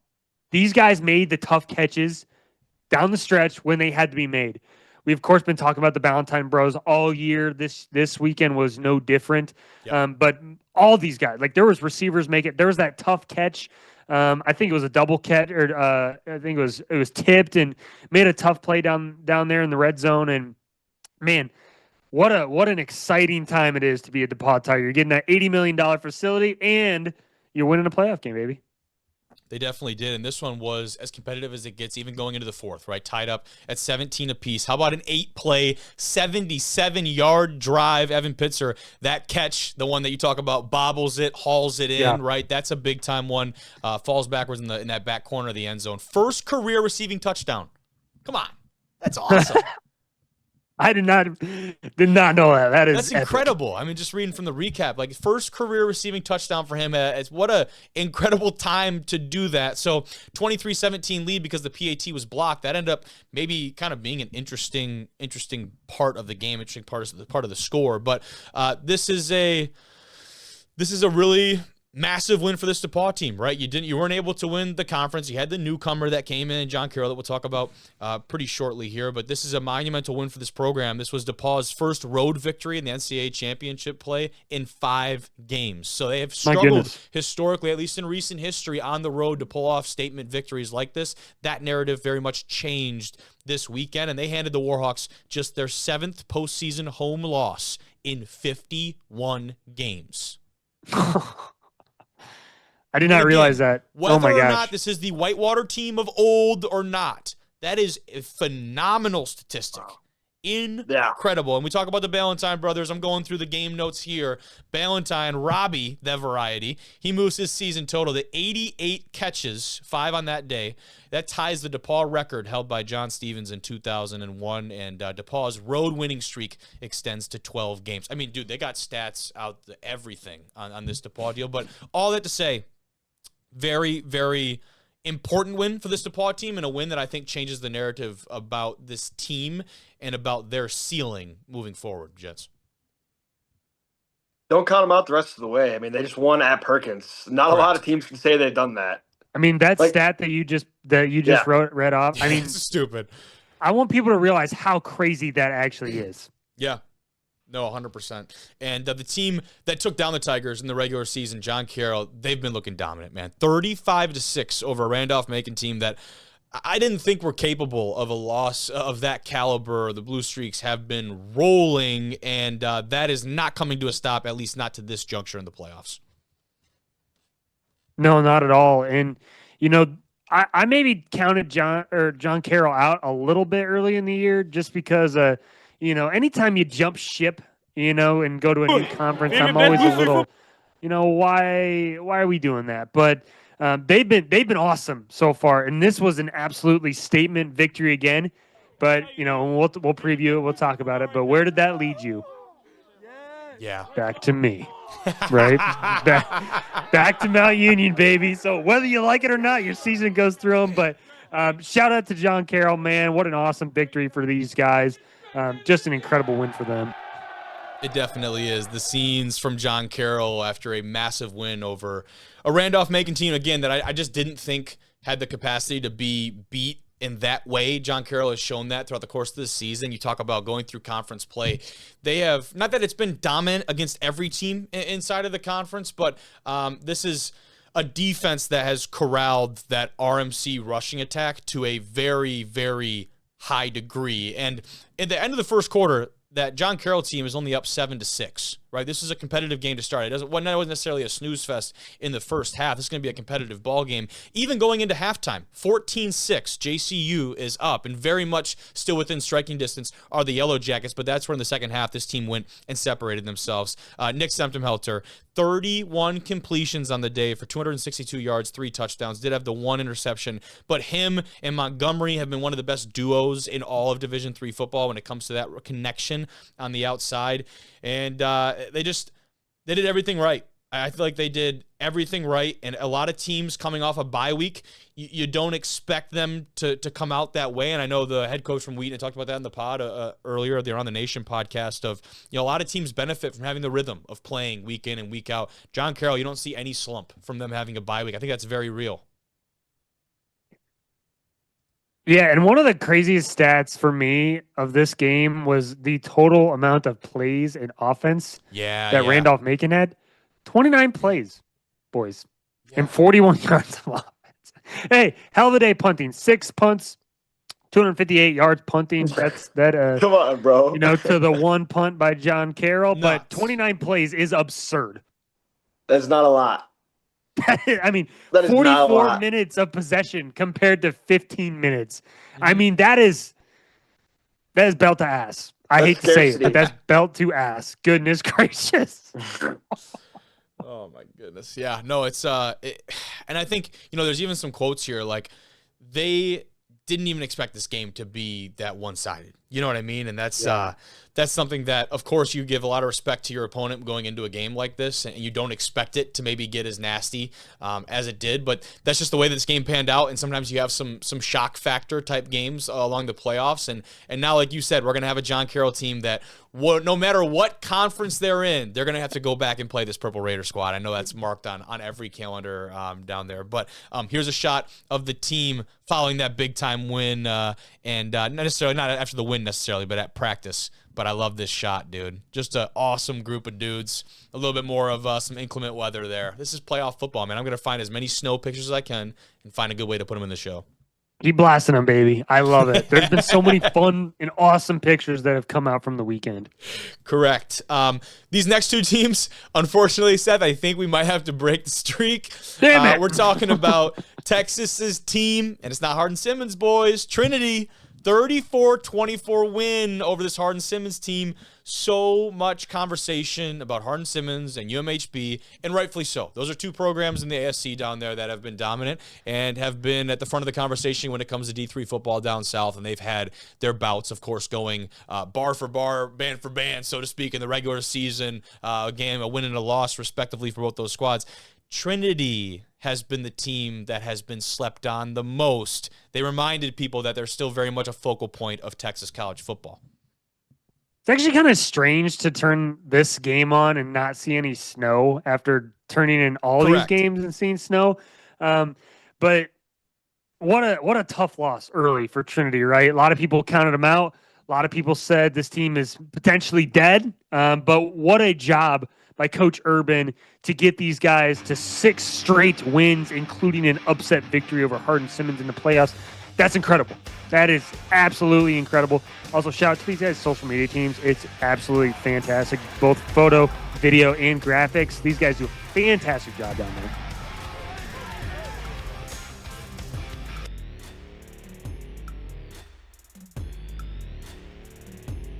Sorry, I was totally muted right there. They do a phenomenal job on the social media, and this is a team that has been counted out. I mean, you go back to even when a guy like Tucker Horn was playing quarterback, and he's got his brother, being involved in this program now. It's a very special thing to watch this team and the dramatic fashion that they continue to pull out some statement wins like this, guys, is something that you can only say of really top caliber football programs. And for Trinity, this is a pretty wild one. Second round of the playoffs. I mean, double-digit victories for the third time in the last 4 seasons. They advanced to the third round of the playoffs for the first time since 2002. Talk about some stats there for this Trinity squad that has done, I think, everything right in very recent history, and a team that is very much a mainstay when it comes to Southern college football, whether it is in Texas or otherwise, guys. This is a very fun one to kind of keep track of. And again, I'll be the first to say I didn't get to necessarily watch this thing live. They took over, though, Trinity with less than 5 minutes to play, chance to bleed out the clock, hold on for that win. And there were some big-time penalties in that last drive that I saw that maybe didn't go exactly according to plan if you're Trinity. Obviously, in that situation, you have the lead. How long can we hold the ball and keep the opposing offense, in this case the Cowboys, how long can we keep them off the field? That was really important, but not how it happened. They punt just under 3 minutes to go, and this is where it got really interesting. Hardin Simmons, they got to go for it on 4th and 5. Anthony Njoku from Richmond, Texas. He breaks up a pass. That would have been a first down. That knocks the ball up for grabs. Skinnell snatches it out of the air at the 30, navigates his way down the field for a touchdown with less than a minute left to seal the win. And you talk about a swing of emotions. I believe Hardin Simmons was only down. I have to double check. I want to think they were only down by 3 at that point. Yeah. Down by 3 points. You're talking about a Hardin Simmons team that can go kick a field goal to tie this thing up, potentially force overtime. Passes batted up into the air on 4th down, pick 6 the other way, and a statement exclamation point finish for this Trinity team in a big-time win. Big-time players make big-time plays in big-time games. Yeah. TJ Skinnell, man, that's wild. 70-yard pick 6 to close the door on Hardin Simmons, man. That's like play of the week right there. If you would have told me again, like after that Barry loss, that this team would be the one to make it out of Texas, yeah, I would tell you you're probably crazy. But shout out to the job Coach Urban did to get these guys here. So excited for the Tigers, man. 100%. Absolutely agree with you there. Big time win for this Trinity team that has shown that they are much more than a flash in the pan, right? Sustained success down there. And let's talk about another squad down there in Barry. And they had a rematch, fellas, and we had one of the guys from LaGrange College on earlier, but Barry, they win the in-state grudge match. 18-14, the Vikings take down LaGrange. When these two teams met in September, guys, the Vikings, they won a very lopsided game, 48-0. This one decided by only 4 points. Shows just how far these two teams have come. And, of course, in specific, LaGrange, the strides that they've made over the course of 2025 have been absolutely commendable. They fall just short in the rematch against Barry and the Vikings. But, again, that margin of victory or margin of defeat, depending on which side you're looking at what perspective, through what lens, very, very eye-opening. Yeah, you gotta tip the cap to LaGrange there. I mean, obviously they must have been really well coached to make all these adjustments to come a lot closer. I mean, they lose by 4 points. You definitely got to tip the cap there. Obviously, you want to win. There are no moral victories, but maybe the most improved team in Division III this year. I mean, that's incredible. Yeah, I mean, that's a team that you talk about just 2 years ago, man. This is a team that had 9 losses, I believe, in one season. And this is the turnaround that we've seen happen down there in just a couple years' time for this team that's competing in the national playoff. And winning games in the national playoff is unreal, and it's not something you see very often. So definitely cherish that. And also don't think, again, this is a one-time deal for LaGrange. They certainly could be back in this conversation a year from now playing some meaningful playoff football. Yeah, efficiency has been the name of the game, I think, all year for Christian Lewis, their quarterback. Really, he's just done whatever they need to do to win. He's not turning the ball over. He's taking good care of the football, and he's getting his team in the end zone. Maybe not necessarily through the air, but I think just leading that group down the field each and every drive is really commendable, even if it's not lighting up the box score. So shout out to Christian. He's playing his ass off, and excited for this Barry team going forward, man.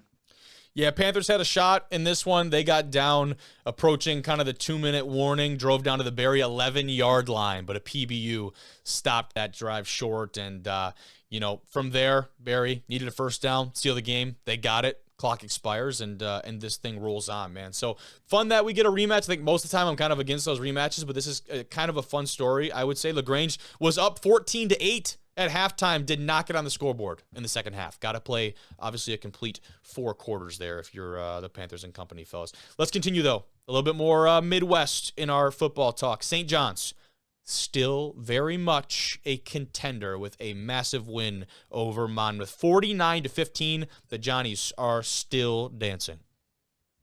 Yeah, obviously had my eye on this one because the winner, obviously likely Plain River Falls. Seemed like the playing surface was definitely one of the better ones in the Midwest. Sure.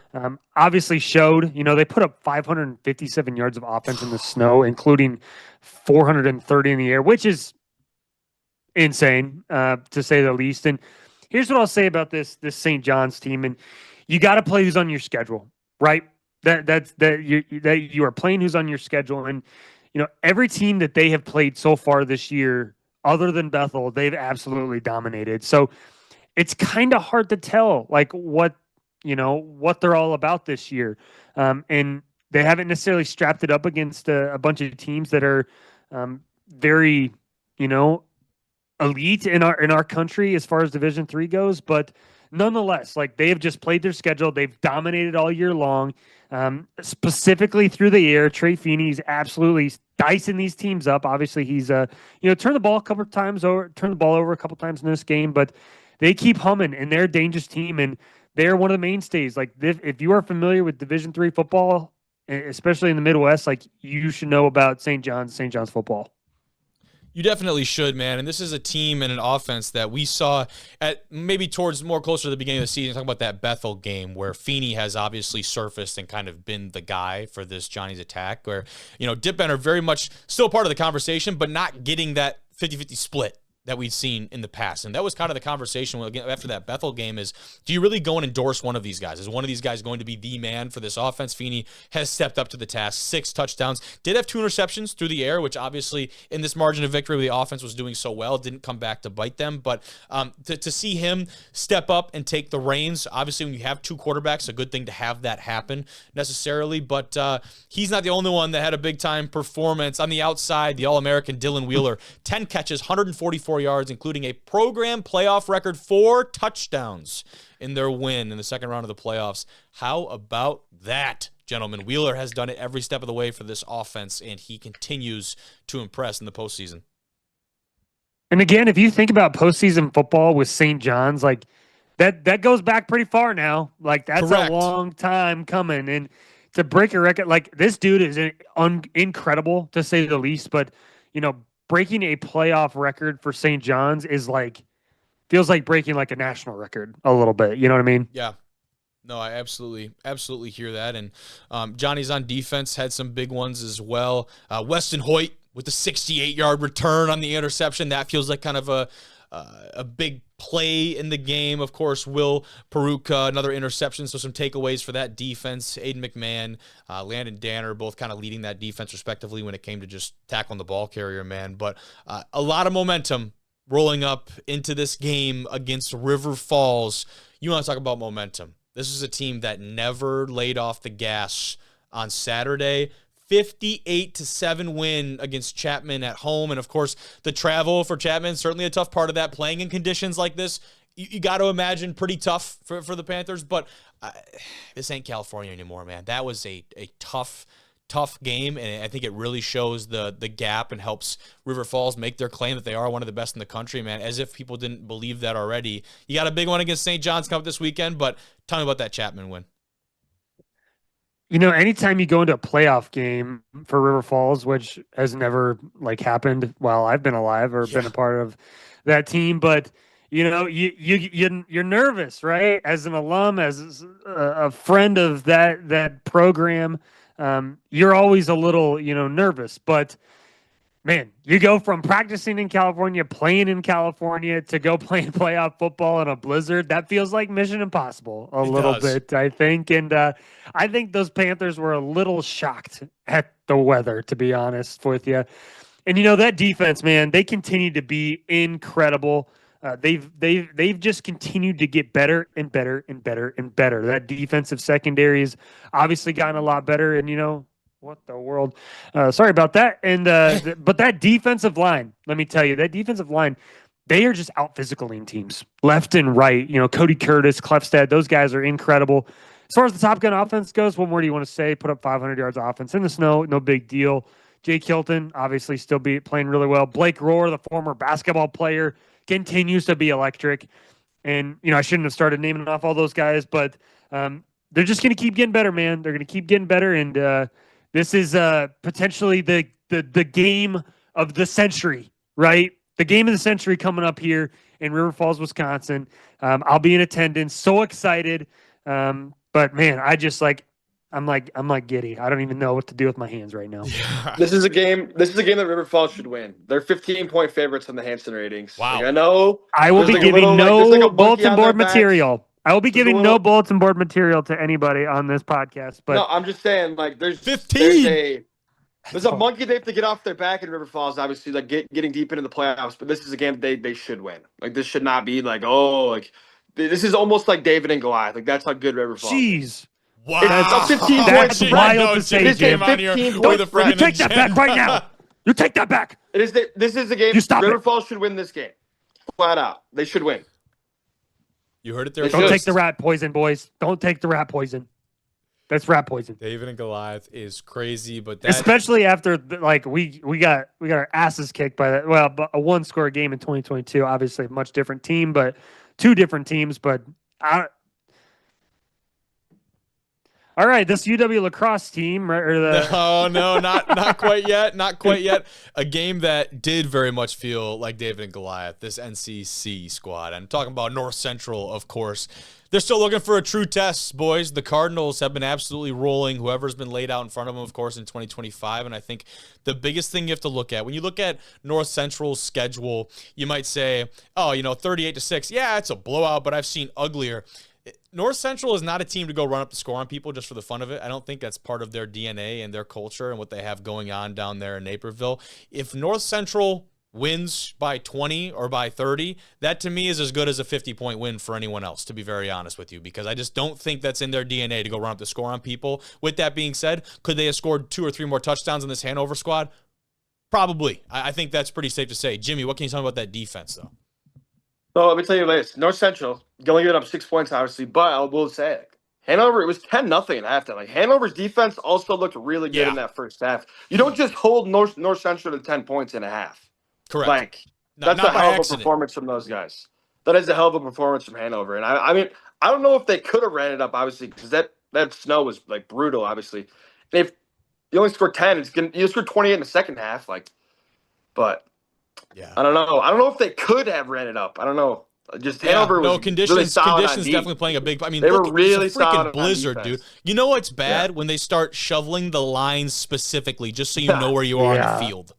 Yeah, that's how you know you've reached the true snow game peak aesthetic.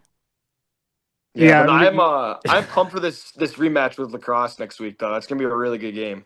It is. It definitely is.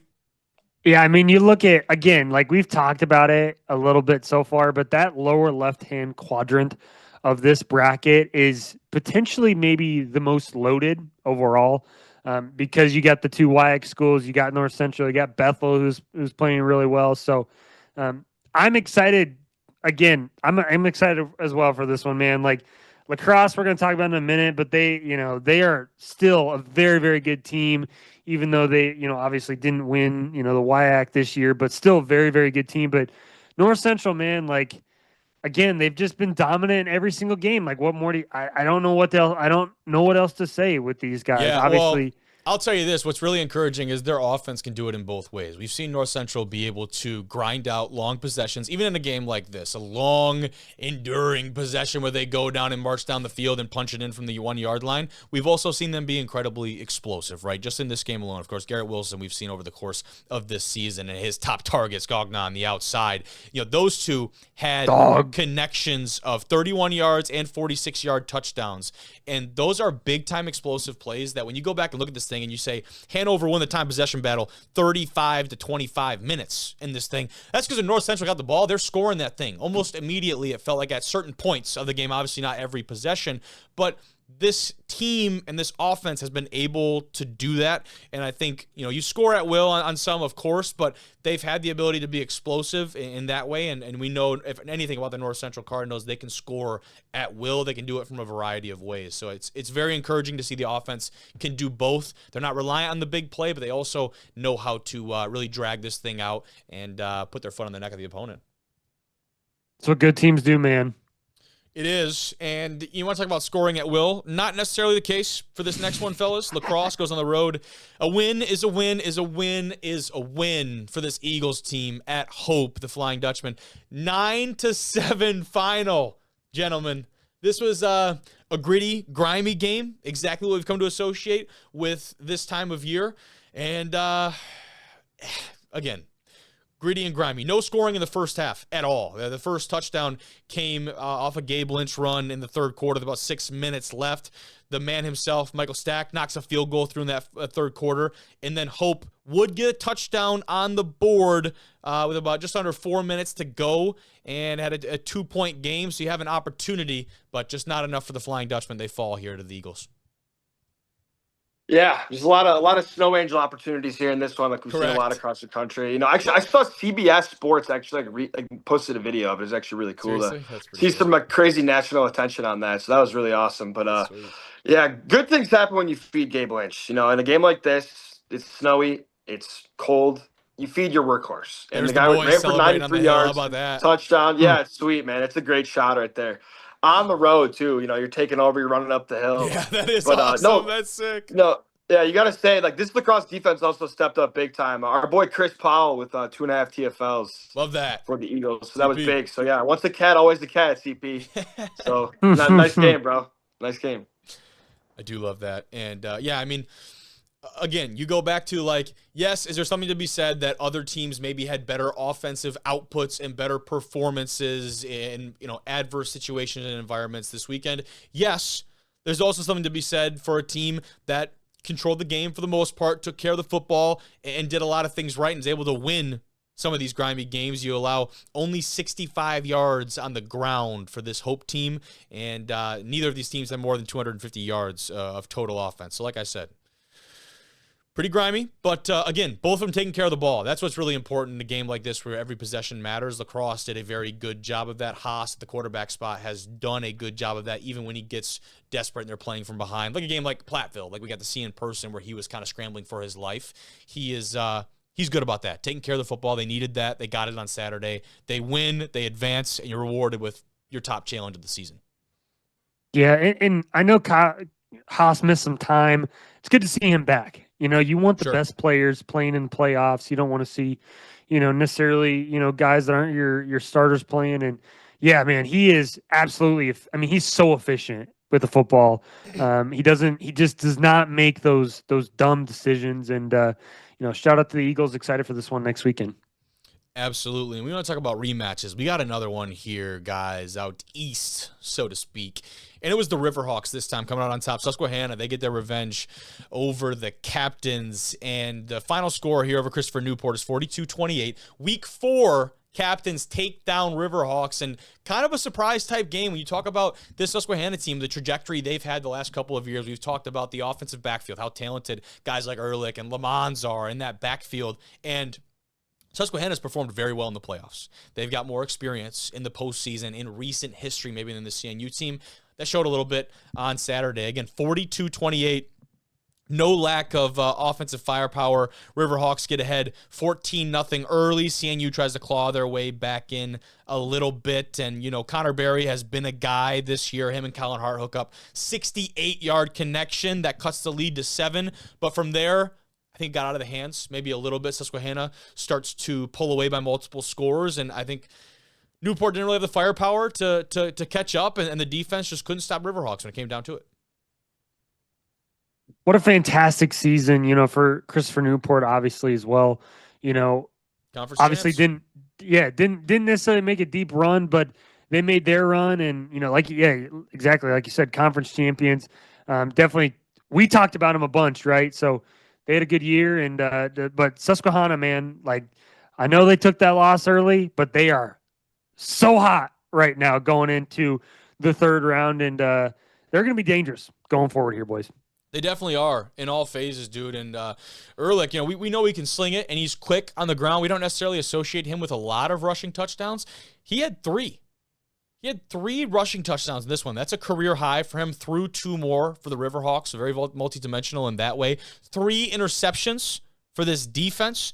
That is that's big time. I think those 2 came from Waters and Wagner, respectively, for the Susquehanna team. And then 5 times they got back to Barry on sacks. So defense, I think that was really the name of the game here. You get back to the quarterback, make big plays, whether it was a sack or forcing an errant throw for an interception, those kind of things. 3 interceptions, 5 sacks.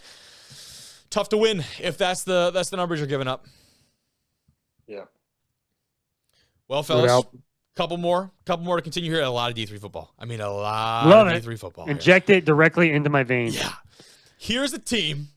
Here's a game that's finding a way. Eagles finding a way. Eastern University, man. They take down Franklin Marshall here. This is a wild one. They beat the Diplomats 28-24, fellas, and this is probably one of the more surprising upsets that I've seen as of late.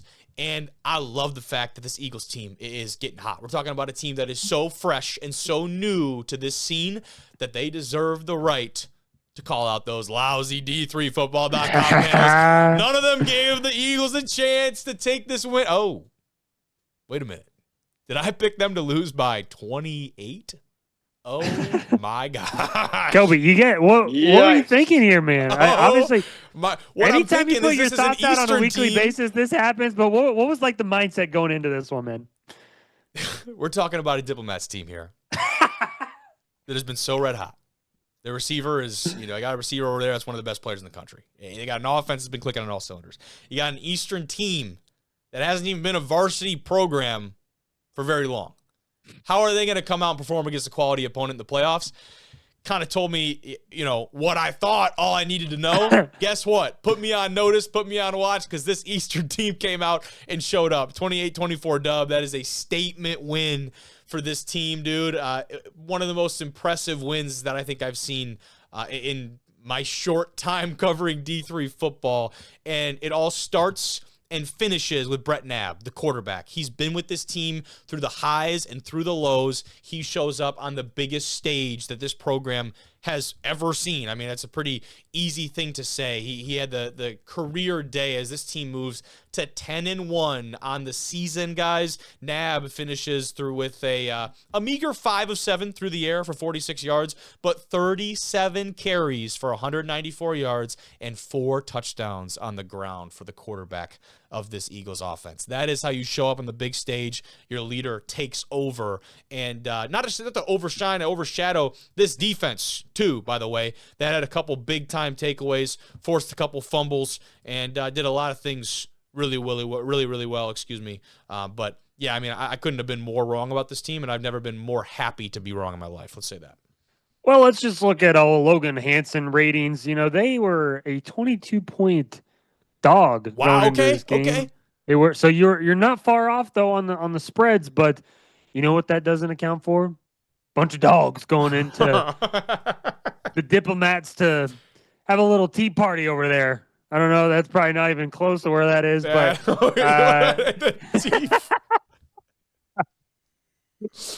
we're signing some documents, right? We're gonna sign some documents. Yeah. But the Eagles have something to say about that. They got that dog in them. They got that eagle in them. Give me I think an eagle quill. beats a Diplomat every single time. Gosh, man. Yeah, I mean, that's a statement win. You go back and look at this doubt. Eagles team. Statement win is the understatement of the century. But you go back and look at this Eagles team, and when you go back and look at their resume this year, yes, they were 9-1 going into this game, right? And obviously you got to win a lot of football games. You can't find a ton of statement victories. In years past, a 37-20 win over Delaware Valley might have meant a lot more to me. You know what I mean? With a Del Val team who has kind of been on the decline the last couple of years. You dropped one to Lebanon Valley inside of MAC play. You opened the year up with a really dominant win over Anna Maria, wins over Albright, Stevenson, Florham. They were lacking that statement win. Not anymore. This is a team that has gone out and proven it on a big stage. And again, you get a big-time challenge now with this Riverhawks squad, but you are literally playing with house money. This is a team in Eastern that you're at unprecedented level of playing into the postseason and playing some meaningful football. So shout out to the Eagles, that staff, those guys. Well, what a phenomenal time to be associated with that program, man. It's scary because, like you said, they're playing with house money. And so they have essentially, and how I think that they would think of this is, you got none to lose. So let's go give it literally everything we got for 60 straight minutes. If I was the Riverhawks, man, I'd be a little nervous, right? Maybe I'll come back to eat my own words. I don't know what the spread is going into this game next week. I haven't checked that out yet, but I'm sure it's going to be a lot. But actually, I'm looking at it right now. 21.5 point favorite Susquehanna is. Wow. Hey, they love that. They love that. They love that. They were love 20-point that. dogs last time, right? So here's Come on. a stat for you guys, and I gotta find here. Oh my gosh, I mean that's so. Gishawn Moody Sr. He had the interception to stop the Diplomats' drive in the final seconds to secure this win. And I bring up that name with Moody. He transferred into Eastern after a year at Defiance College. He is the only player on the third-year squad who will exhaust his eligibility this year. Oh my gosh. This is, again, I talk about like this is the biggest win in program history. It's very easy to say the program doesn't have a history. Like this is a team that is unprecedented success because there's nothing, there's no precedent, right? So he is the only player that will exhaust his eligibility this year. This is a team that has a very, very bright future. And shout out our guy Jordan, who one of our former D1R athletes down there coaching the running backs, Jordan Davis. I'm really pumped about him, and he's been a big part of this as well. I've been texting back and forth with him, but what a time to be a part of this Eastern team, man. That's so sweet. I mean, this just shows a lot of the job that head football coach Billy Crocker has done in the recruiting game, right? Like that's what I look at when you have a team that's had the successes early in a program like this. You got to look at what these guys have done recruiting, and Coach Crocker and company have done such a good job. And guess what? You get all your dudes back for another year. Yeah, that's got to be just so exciting. Got to feel good. That's got to be really exciting for this group. Well, let's go check in on an exciting scene down in Platteville, Wisconsin, fellas. Club Dub is alive and well in P Vegas. I'll pull up the video here shortly. Platteville, they roll in again some pretty adverse conditions to a 24-7 win over the Scots from Alma College. And as promised, boys, let's take a quick look at the old Club Dub over here. Check that out. That facility is awesome. The people that make it up are even better. An incredible group, an incredible win for this Platteville team. And, I mean, I'll never get sick of those videos. That's got to be a really fun moment for this group.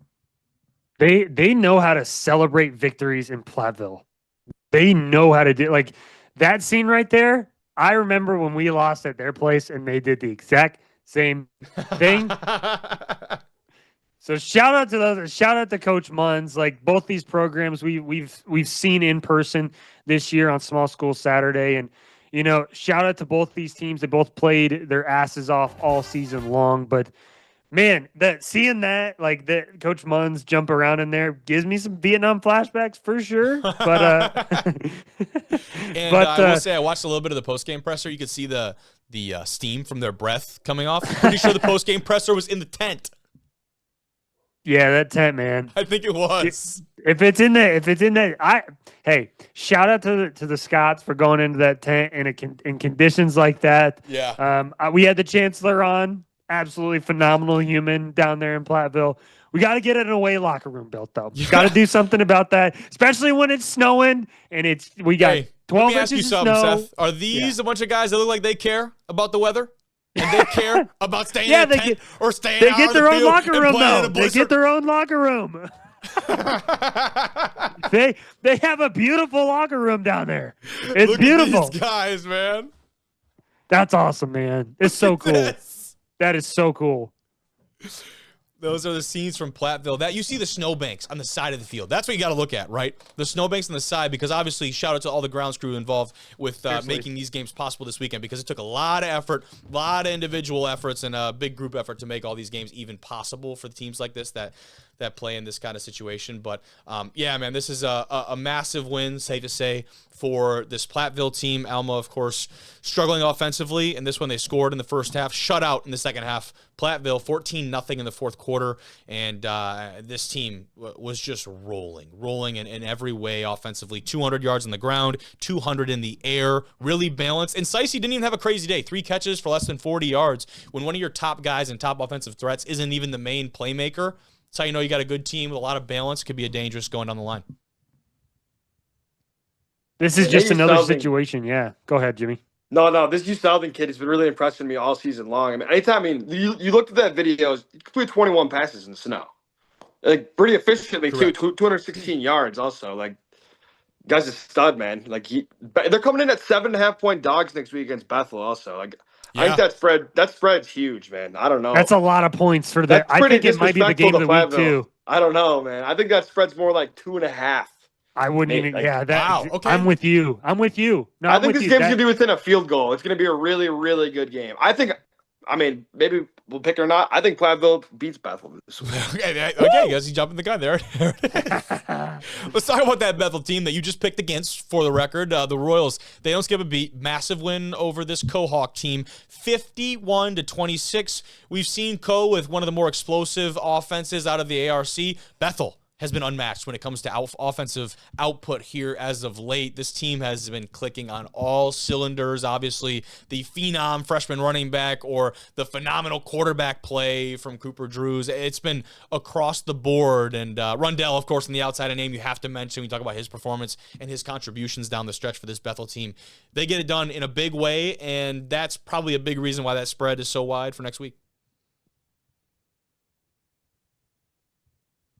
Yeah, I mean, this Co team, shout out to them. Like, they had a great year, and they were one of the best. Again, one of the best 2-loss teams in the country, I think. Obviously, that didn't necessarily show up today, but Coach Staker, he's an awesome football coach. But man, this Bethel squad is so hot right now. Like, I would not want to play these guys right now. Yeah. Like we just said, like, this Platteville team is good, but this Bethel team, I think, might be better, right? Cooper Drews, he is a mountain of a human as well. Like, again, I've said it maybe 4 times now. He is huge. And then, Albert Rundle, phenomenal receiver as well. He's playing his ass off. But shout out to the Bethel Royals, man. Like, they're doing exactly what they said they would do. They definitely are. This game was 30-7 at one point. Like, don't let the score fool you. Like, this Bethel team got up early and they got up often, and they did it in a really, really strong way defensively for them too. They had a lot going on. How about Jake Borman? 14 tackles, 2 TFLs back there, and then Devin Williams, the guy that we've followed in that defensive backfield, 10 tackles coming in from that DB core. But Phil Conant was the guy you got to watch. 7 tackles, 2 sacks, 2 forced fumbles, 2 fumble recoveries, 1 blocked kick. Are you serious? Are you serious? That's a wild stat line, boys. And you had guys, we go Borman, Braun, Whiting, Conant, Rush, Taylor, Clausen, Johnson. Each of them had sacks for the Royals. The offense is fun to talk about, 51 points. How the hell did those scores 26 with all that being said? They've done that a lot, like that, like late in games, like they did against River Falls. Like, they put up a lot of points late, but Brady Kelly, I hope there's an ice bath that's big enough for you, or not big enough, but I hope there's an ice bath that's gonna. Yeah, he's not that big, but cold enough for you. Cold enough for you. Yeah. So here we go. We got it. Yeah, maybe he's gonna take a big ice bath with all his boys outside. Maybe I don't know. He's probably all those boys probably needed after that ass kicking that they took, but. They're gonna need it. All of those offensive linemen and Mr. Kelly all going in the same ice bath. That got wild in a hurry. Bro, yeah, what? It just kept going. Where are we going with that? I'm a sicko, is what it is. Moving on. Hey, we've eclipsed the 50-minute mark of this portion of the pod. That's when things start to get a little wild. D1R after dark here, but let's keep things going. We had goal-on-goal crime in Maryland, gentlemen, and that is Endicott and Salisbury, of course, 35-28. The story of this one, of course, Salisbury, they're up 20-7 at halftime, very much with the reins of this one rolling, and the defense, while they may have faltered at certain points in the second half, they stepped up when they needed to. Timely defense for the Seagulls, the one wearing the sweater in this equation. That was the difference maker in this one, and they stepped up when they needed to, and a lot of big-time players on both sides of the ball, but what do we see from this? Yeah, got pretty sweaty there in the second half. Endicott with 21 points in the third quarter there. Tied it up going into the fourth, right? 28 apiece. Yeah. And then obviously in the end, Salisbury coming up clutch and when they making plays when they absolutely needed it most, sending them to 10-1 on the year. I mean, big test next week, obviously, but I don't know, man. Don't count them out quite yet. There's a lot that could happen, obviously, next week. But play of the game in the fourth quarter. Salisbury, they got to step up. They take the lead in the fourth, the late touchdown, and this defense now. Again, I talk about timely defense. This defense has the opportunity to step up. They do just that. 3 stops. one of them being a 4th and goal stop from the 1-yard line. How about Jimmy Celentano bursts through the offensive line? He's got a TFL, and that would really help secure the win for the Salisbury team. It's like timely defense. They may have not been perfect on the day, but when it comes down to it, that's the inflection point where this thing could have gone sideways. They step up, TFL, bring that guy down to the backfield, and we're moving on to the next round. I also just love what this Salisbury team does offensively. Like, they're not a team that's going to throw it all over the yard. Like, McGowan only had 4 completions on the day for 97 yards, I will add, but over 3 guys over 100 yards. They ran for 367 yards and 4 touchdowns. All 4 of those. McGowan had 4 touchdowns himself, but that dude's an absolute unit. Like, he is an absolute unit. But this Salisbury, I love the way that they play football. Yep. The option teams, man, it keeps coming around. This option style, and the fun thing about option is it takes so many different forms, right? You can't just throw an option team into this box anymore. There's so many different ways and so many creative designs that differentiate each of these squads, and it's, if you can't tell, we've talked about quite a few of them today at all the different levels of football, and there seems to be some really good ones at each level of college football. Small school football is no exception, fellas. The last game we get to talk about tonight, Johns Hopkins. Still a wagon, boys. Blue Jays take down Springfield 34-13. This JHU team is rolling in all of the right ways and continuing on some really good momentum. Even after maybe they, quote-unquote, kind of backed in to the playoff necessarily, didn't maybe finish the year the way they wanted to, they've bounced back immediately and are back on the right track. Yeah, and that's thanks to Bay Harvey, who had an absolute phenomenal game. 177 passing yards, 3 touchdowns. 93 rushing yards, 2 touchdowns, and Drew Cherry is playing. He is not out for the season, so it's always good to have him leading the way up front. I know Drew listens to the show. He's a very avid listener, so I wanted to let the people know that Drew Cherry is in fact playing, he's doing he's kicking ass. That's what he's doing.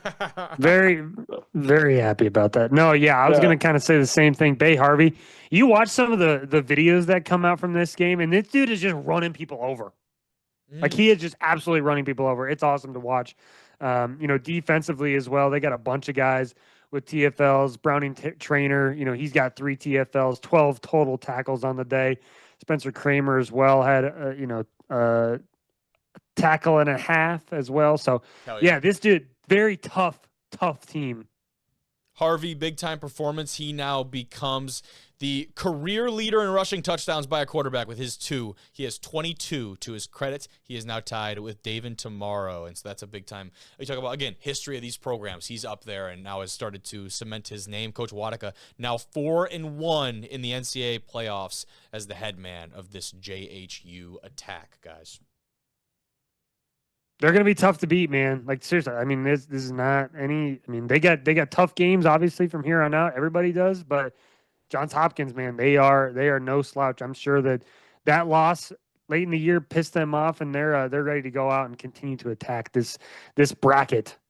Yeah, that's exactly what we've seen from this JHU team. I've done it in a variety of different ways, boys. And now we'll move forward. Let's talk very briefly, because we're a lot of time here. Let's talk very briefly about these matchups here. Moving into the next week, guys, we've got a lot of really good football still to be played when it comes to D3 football. As we take a look at the matchups, boys, and I gave up on trying to say who'd be home and away because it just comes out so late. I just wanted to get the games up. So, versus, settle with that. We got some really good games, fellas. Of course, I think highlighted by that John Carroll Mount Union game is going to be electric. Talk about the teams and the history that they have is going to be a very, very fun one. River Falls St. John's going to be very interesting. Talk about DePaul and Wheaton, 2 teams that maybe a lot of people didn't expect to make it to this point in the playoffs. Well, they're here, and some other teams like Eastern and La Crosse that have very tall tasks heading into round number 3.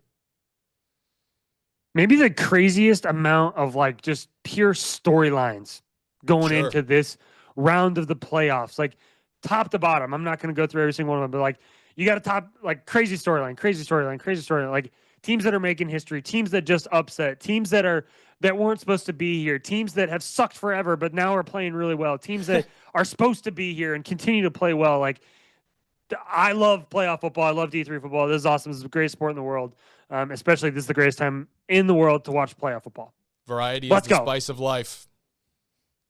But yeah, I am very excited about this couple rounds of matchup here. I think the most intriguing for me, if I had to go again, that John Carroll Mount Union game is going to be a very fun one to watch and not necessarily be a part of, but to take part in viewing that game because of the history between those two schools. And John Carroll, could they have broken this curse, so to speak, just by getting out of the OAC, right? And having the opportunity now to face Mount Union on their own terms and with probably one of the best things of momentum in all of college football, the way this JCU team has played over the course of the season. They've dominated that conference. Now it's time to see if that translates over in Alliance, Ohio.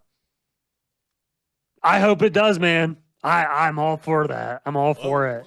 I'm all for it. Give me it. Now, Mikey Maloney, dog.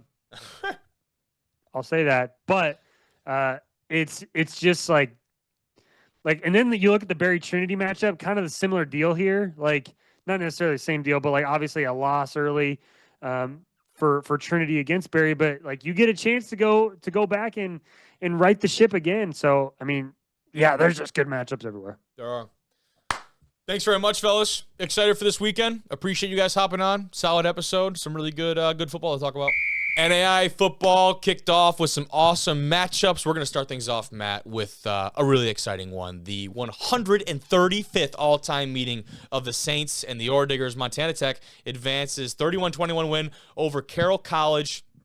Two teams that are incredibly familiar with each other, and a Montana Tech team that has found a way to gut out a ton of really decisive and what you would call statement wins over the course of this season, right? You look at, of course, the win and the loss columns have been very great for the Orediggers, but on the analytics side, they are one of the, if not the best team in the country when it comes to what the algorithm thinks of this squad out there in Butte.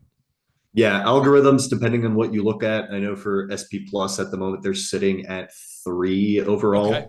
Or sorry, SP Plus 6 overall. Boom. Their defense is 3rd in the country, offense ranked 13th. I believe Massey has them ranked higher at the moment. Okay. Off the top of my head. I'd have to double check that at some point. But yeah, the metrics really do like Montana Tech. They're certainly playing up to that level, especially with guys like Levi Torgerson who are throwing for touchdowns, catching touchdowns, just doing pretty much everything for that team. Not to mention Jarrett Wilson going 11 for 16 for 197 and 2 touchdowns isn't too bad of a day either. Notably for Carroll, they were down early. Montana Tech had the advantage. And then Caden Watt actually got injured and had to leave the game. So Quinn Stamps comes in for Carroll and actually leads them to, a little comeback towards the end of the game. Ultimately, though, Montana Tech's defense, which I mentioned was ranked 3rd in SP Plus, lives up to that hype on the metrics side of things by getting a fumble recovery for a touchdown in the end zone in the 4th quarter. Here's the clip, Matt. There it is, untouched off the left side, and that ball is on the turf in the end zone for seemingly forever, right? That thing was just sitting there. 100%. I did not see that angle of it. That's awesome. That is incredible. Thank you. And shout out to Luke Shelton, that have courtesy of the video here, for allowing us to use that. Because to your point, I didn't see that angle of the video either. I mean, coming just untouched here, screaming off the offensive right edge. Bam! Yeah. For the NAIA Football show, it was actually our play of the week because the way they came out, it was literally a 6-man front that they shifted into at the last minute, saying, hey, we're going to bring 6 at you. They had a 5-man pressure. Quarterback couldn't throw hot. That's how it goes sometimes. You got to be aggressive in those situations. That's the thing, too. It's not like he's coming off the blind side, right? From the quarterback spot, you obviously got to identify that pressure. And when you don't have enough guys in the protection, whether that's a slide or whatever type of protection you got going on up front, you're going to have a dude you got to throw off of. That's your hot read. You got to get the ball before that guy comes and puts the crown of his helmet into your chest, right? That's got to happen. Unfortunately for Carroll, does not happen there. But to your point, man, that's play of the game, I think, for me. It could have been at any different point, but especially when it comes down to the 4th quarter and what that did for the momentum. Yeah, 100%. Not to mention, though, that Carroll did have a good showing here. Quinn Stamps notably did have a good day throwing for 3 touchdowns, stepping in relief basically for Caden Watt.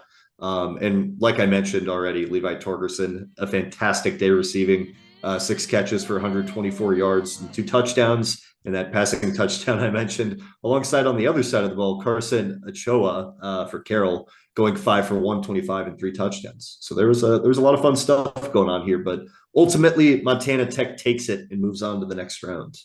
Very, very complimentary ball being played out there. 31-21 the final. You see it, some of the post-game victory scenes from this Oredigger squad. And man, they're red hot. They're red hot right now. And to beat a Carroll team like this, again, to go down and be able to find a way is very impressive. They're able to do that, and they get to continue on. That's their reward. But a little bit more in the, maybe not surprising in terms of the result and the team that came out on top, but in the fashion in which they did it, right? Down 24-0, this Blue Raider team, they win by 26. Lindsey Wilson, they power past Indiana Wesleyan. 57-31 is the final. That score couldn't be further from the truth in how this game got going, though. Yeah, Indiana Wesleyan jumping out to a 24-0 lead early. And then in what I can only describe as like the weirdest momentum shift I've ever seen in a game is basically Blue Raiders say, all right, you know what? We got this. They come out at halftime. They rattle off touchdowns on 8 consecutive drives between the end of the second half and like midway through the fourth quarter. And they were all single-digit play drives. Like they were getting big chunk yardage. They made the adjustments they needed to at half, clearly, because with the way things went, you know, Saunders was pretty limited on the ground. He was certainly involved. He scored a lot still, 3 touchdowns on the ground and 1 through the air, but certainly wasn't efficient yardage wise as he usually is. Sure. Going for 79 and 4.4 per carry. Not quite the production you want to see from him there. But Indiana Wesleyan was pretty much saying, hey, we're going to make you throw. Can you throw? And Tay Rice said, yeah, I can throw.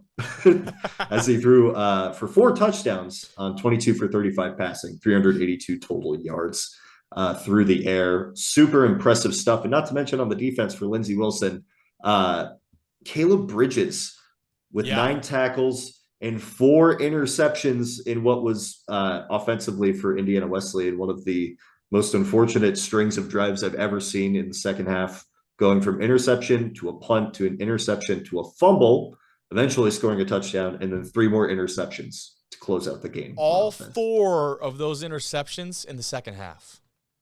Just all 5? Yeah, all 5 you're saying for Caleb Bridges, for Bridges. Yes, for him specifically, because that's a ridiculous stat line, and it makes it even crazier when you take half the football game and throw it out, right? So for all of his interceptions come in the second half of this one, Matt, and then you talked about it, the passing attack from this Lindsey Wilson team. Max Gainey with 188 receiving yards. He passes Terrell Cole's previous record of 850 single-season receiving yards.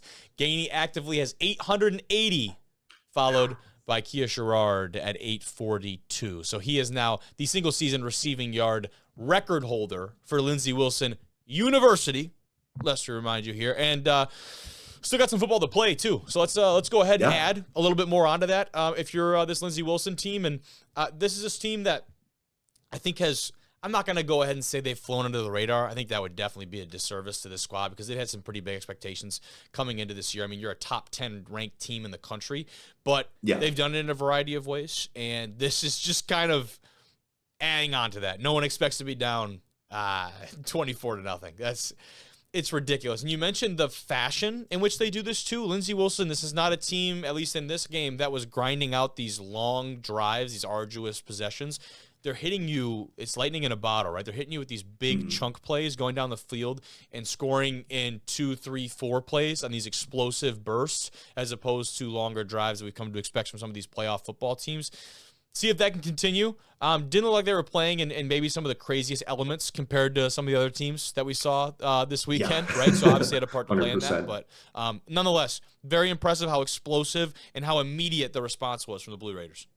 Yeah, 100%. It was a really impressive effort from them all around. Sometimes you just got to get punched in the mouth before you kind of shake it off and wake up a little bit. I think there is something also to be said for having a bye beforehand. You know, there's some rust to get off there. There's some cobwebs maybe from a week off or 2 weeks off.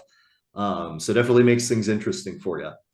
But yeah, Lindsey Wilson gets it done, moves on. Certainly does. And then a team that is, they got explosive plays.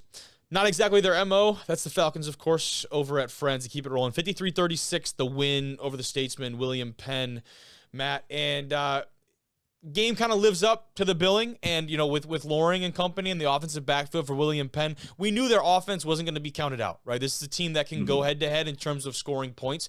It was a matter of, can the offense stay on the field? Can the defense get off the field? Can they mitigate this Friends attack? You're not going to shut them down, but can you limit their effectiveness at key points in the game? Unfortunately, maybe not the case for the Statesman. Yeah, we still have yet to find really anybody that's able to slow down this Correct. Friends offense. We literally have no proof of that happening this year at any point, in the season. So, still curious to see if somebody's up to the task there, but William Penn was unfortunately not. But, like you mentioned, this did live up to the billing. Both offenses looked really good.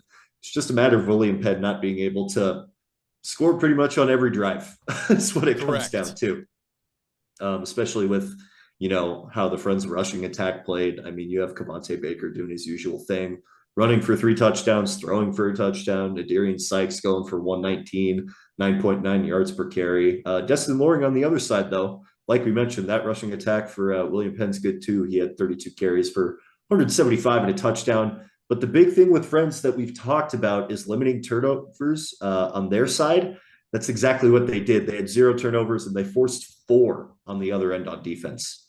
Yeah, that defense has stepped up. And again, when you're kind of, I don't want to say in the shadow of this offense, that again, I don't know when the novelty of talking about an option offense will ever fade, right? I feel like that's it's the unfortunate part of running an offense like this is people talk about it almost because of the novelty of it in the day and age that we see. But this defense will never get, I think, the credit that they probably deserve. This game was competitive early too. I mean, William Penn comes out in that second quarter. They score. Loring one of the touchdowns, makes this a 5-point ball game in the second quarter. Friends said, yeah, that's about as close as you're going to get. They rattle off 3 touchdowns before halftime, and from there it was very much kind of in their grasp moving forward. So that's a response right there to never let this thing get as close as where it can be dangerous.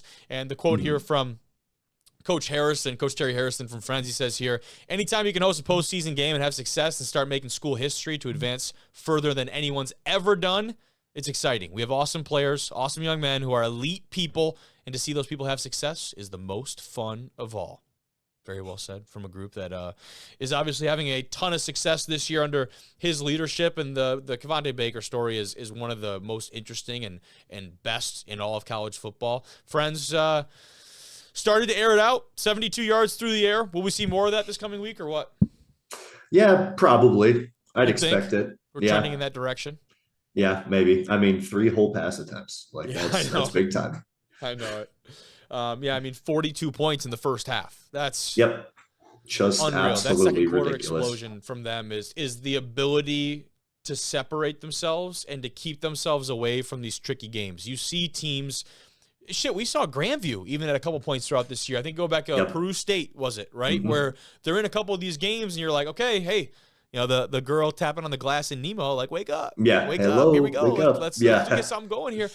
Friends, knock on everything, has not fallen victim to that. This is a team that knows how to stay ahead, play their brand of football, and play in a way that's going to retain the ball and keep this thing in their right hands and just own this game from start to finish. And that's a really impressive thing because, again, the top team in the country has fallen victim to that. We've seen it with Ferris State at the D2 level, having a slow start and having to really come back and come from behind, even in playoff games.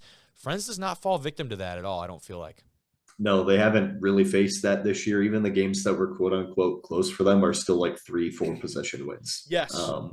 So it's just a matter of, when this team does eventually, face adversity for their offense, like how do they respond? We haven't seen that from them this year. Granted, I feel like they are better they are this year than they were last year. Okay. And if you remember last year, the playoffs, that was a 3-point game between Friends and Grandview. Yes. So that is just some food for thought right there when comparing some of these teams at the moment. It certainly bodes well for a matchup that we could definitely see here in very near future. But how about the statement from the Yotes? College of Idaho knocked down Morningside, 37-19 win. Yotes take this one, and I think, again, statement is probably the best way of saying it, this win. Yeah, absolutely. The College of Idaho defense versus the Morningside offense was the main matchup I was pretty much watching for this entire game. And College of Idaho's defense absolutely came to play. Granted, Morningside still gets some points. Zach Chevalier still has a decent day through the air. Drew Sellen has a really good day with 11 catches for 132 yards and a touchdown. But ultimately, when you are able to limit big plays for Morningside and their efficiency and disrupt their rhythm, which is what they did, you're able to pull away from this team just the way that they played this year. And also off the back of a incredible performance from Caden Young, getting it done with 3 passing touchdowns, no rushing touchdowns, but 101 yards on the ground to 180 passing. Super efficient day all around. The offense gets it done. The defense shows up when it needs to. And not to mention, Travis Mayero, wide receiver for College of Idaho, 158 total yards on 4 touches between rushes and passes, and 2 touchdowns, 1 receiving and 1 rushing. That's nuts. That's a ridiculous stat line. And you look how they got started in this, and the score looks a little lopsided. It's because it was. I mean, it was 20-0, right? At one point in this game, Yotes were very much in the driver's seat.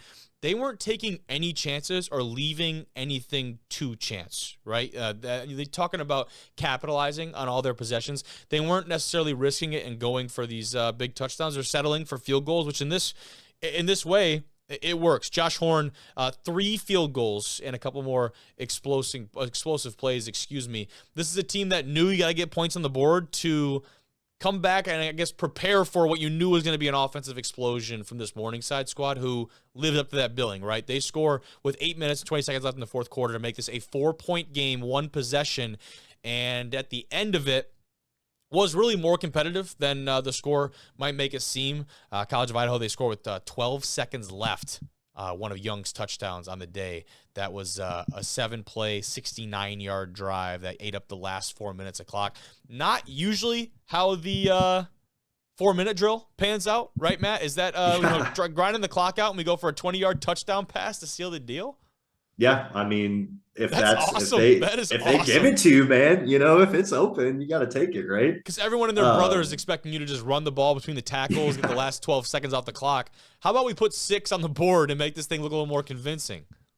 Yeah, might as well. It was really interesting to see how this one wrapped up, especially, Morningside starts that comeback with a 17-play, 75-yard touchdown drive before forcing a 3-and-out for the big selling touchdown right after.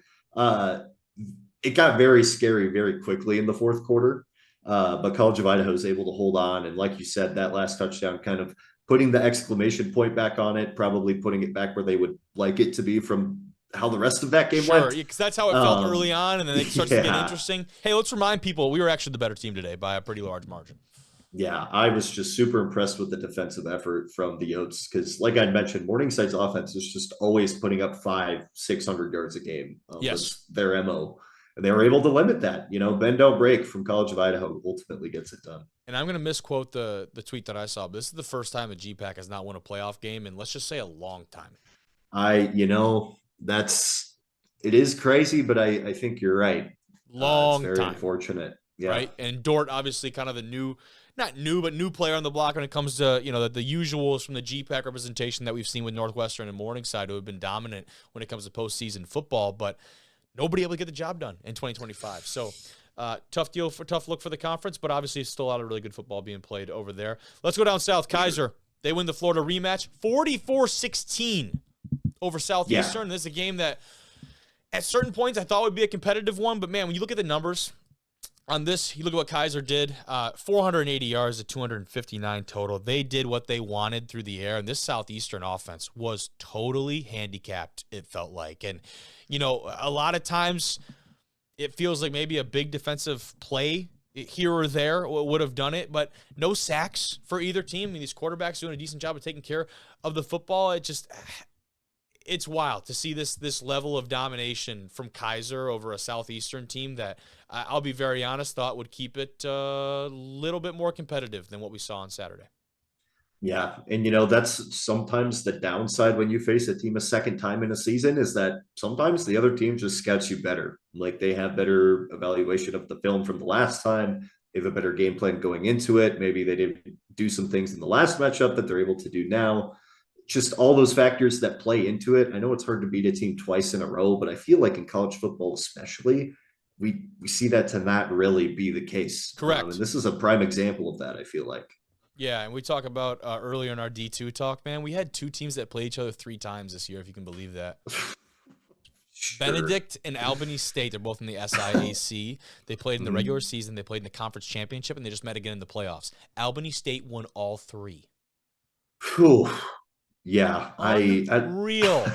And it came down to a 2-point conversion at the end of the game that may have been a PI call that they didn't get called. But anyways, it was like, that's to your point. It's so difficult to repeat success in this fashion, right? And talked about taking care of the football. 2 picks for Kaiser. That obviously is a big part of that. But for the most part, these quarterbacks were relatively efficient. At least Shea Spencer was, man. 27 to 33, 307, and 4 touchdowns for him.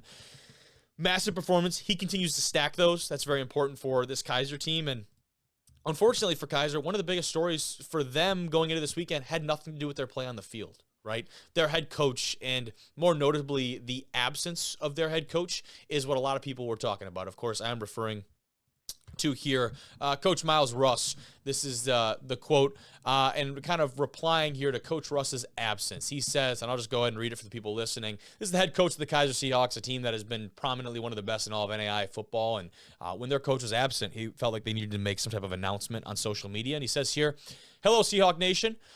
Coach," I guess this is from the desk of Coach Russ. It says, "Coach Russ has been quiet." I know he's talking third person here. Sorry, I'm getting caught up in this.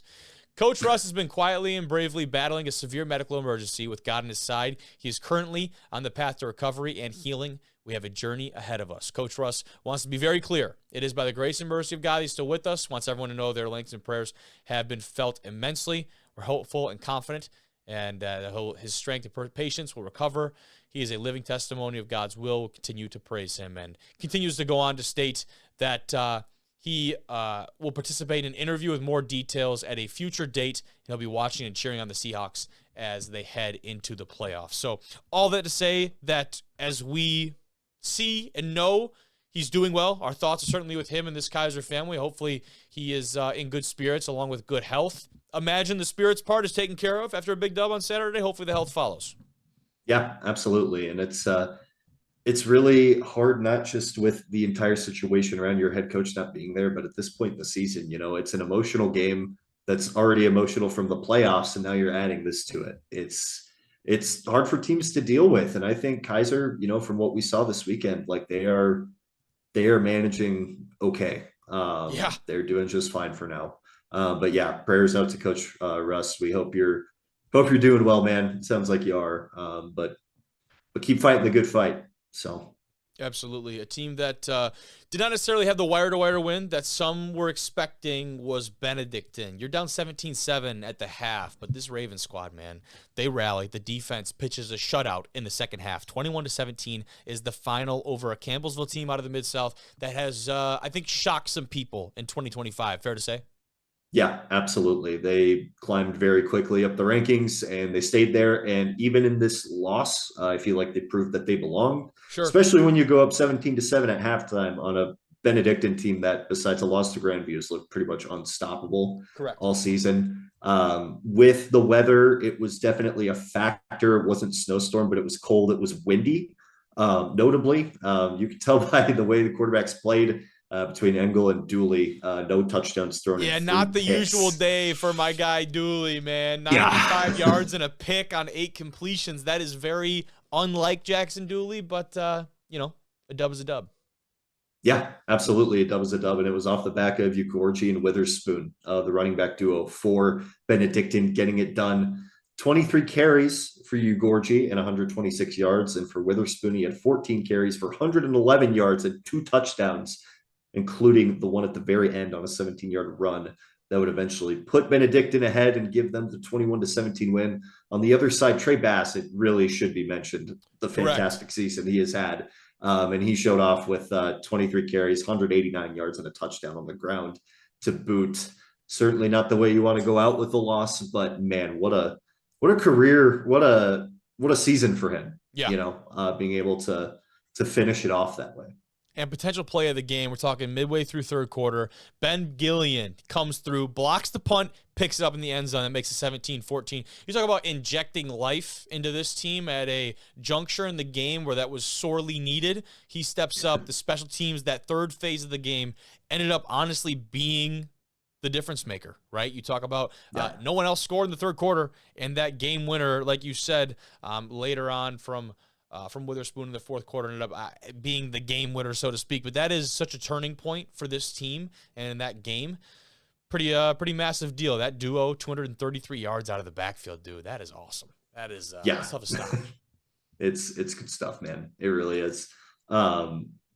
It was also crazy just to see with the pick six earlier in the game. That's 14 points being scored by the defense in a game where there are already not many points being scored. Yeah. So yeah, just super interesting to see how it played out. pick six too, not some like yeah, freaky little. It was.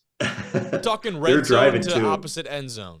Mm-hmm. Yeah, it was wild to see. It was a very fun, grinded out game to watch. But man, it was brutal at times. But Benedictine gets it done. Their defense, obviously, both defenses played really well. You kind of have to in that weather, and they both came to the occasion clearly because these offenses struggled like we have not seen them struggle before this year. All three phases need them to keep moving on. Let's move on with our recaps here. We got a Marian team that stepped up. I talked with La Belle earlier in the episode, and Keagan's the guy that we know he was going to show up. We didn't necessarily know how this Marian team would show up. We've seen them be dominant for literally the entire season, except for their opening loss to UIndy that him and I talked about in that conversation. But Marian, you feel like they controlled this one?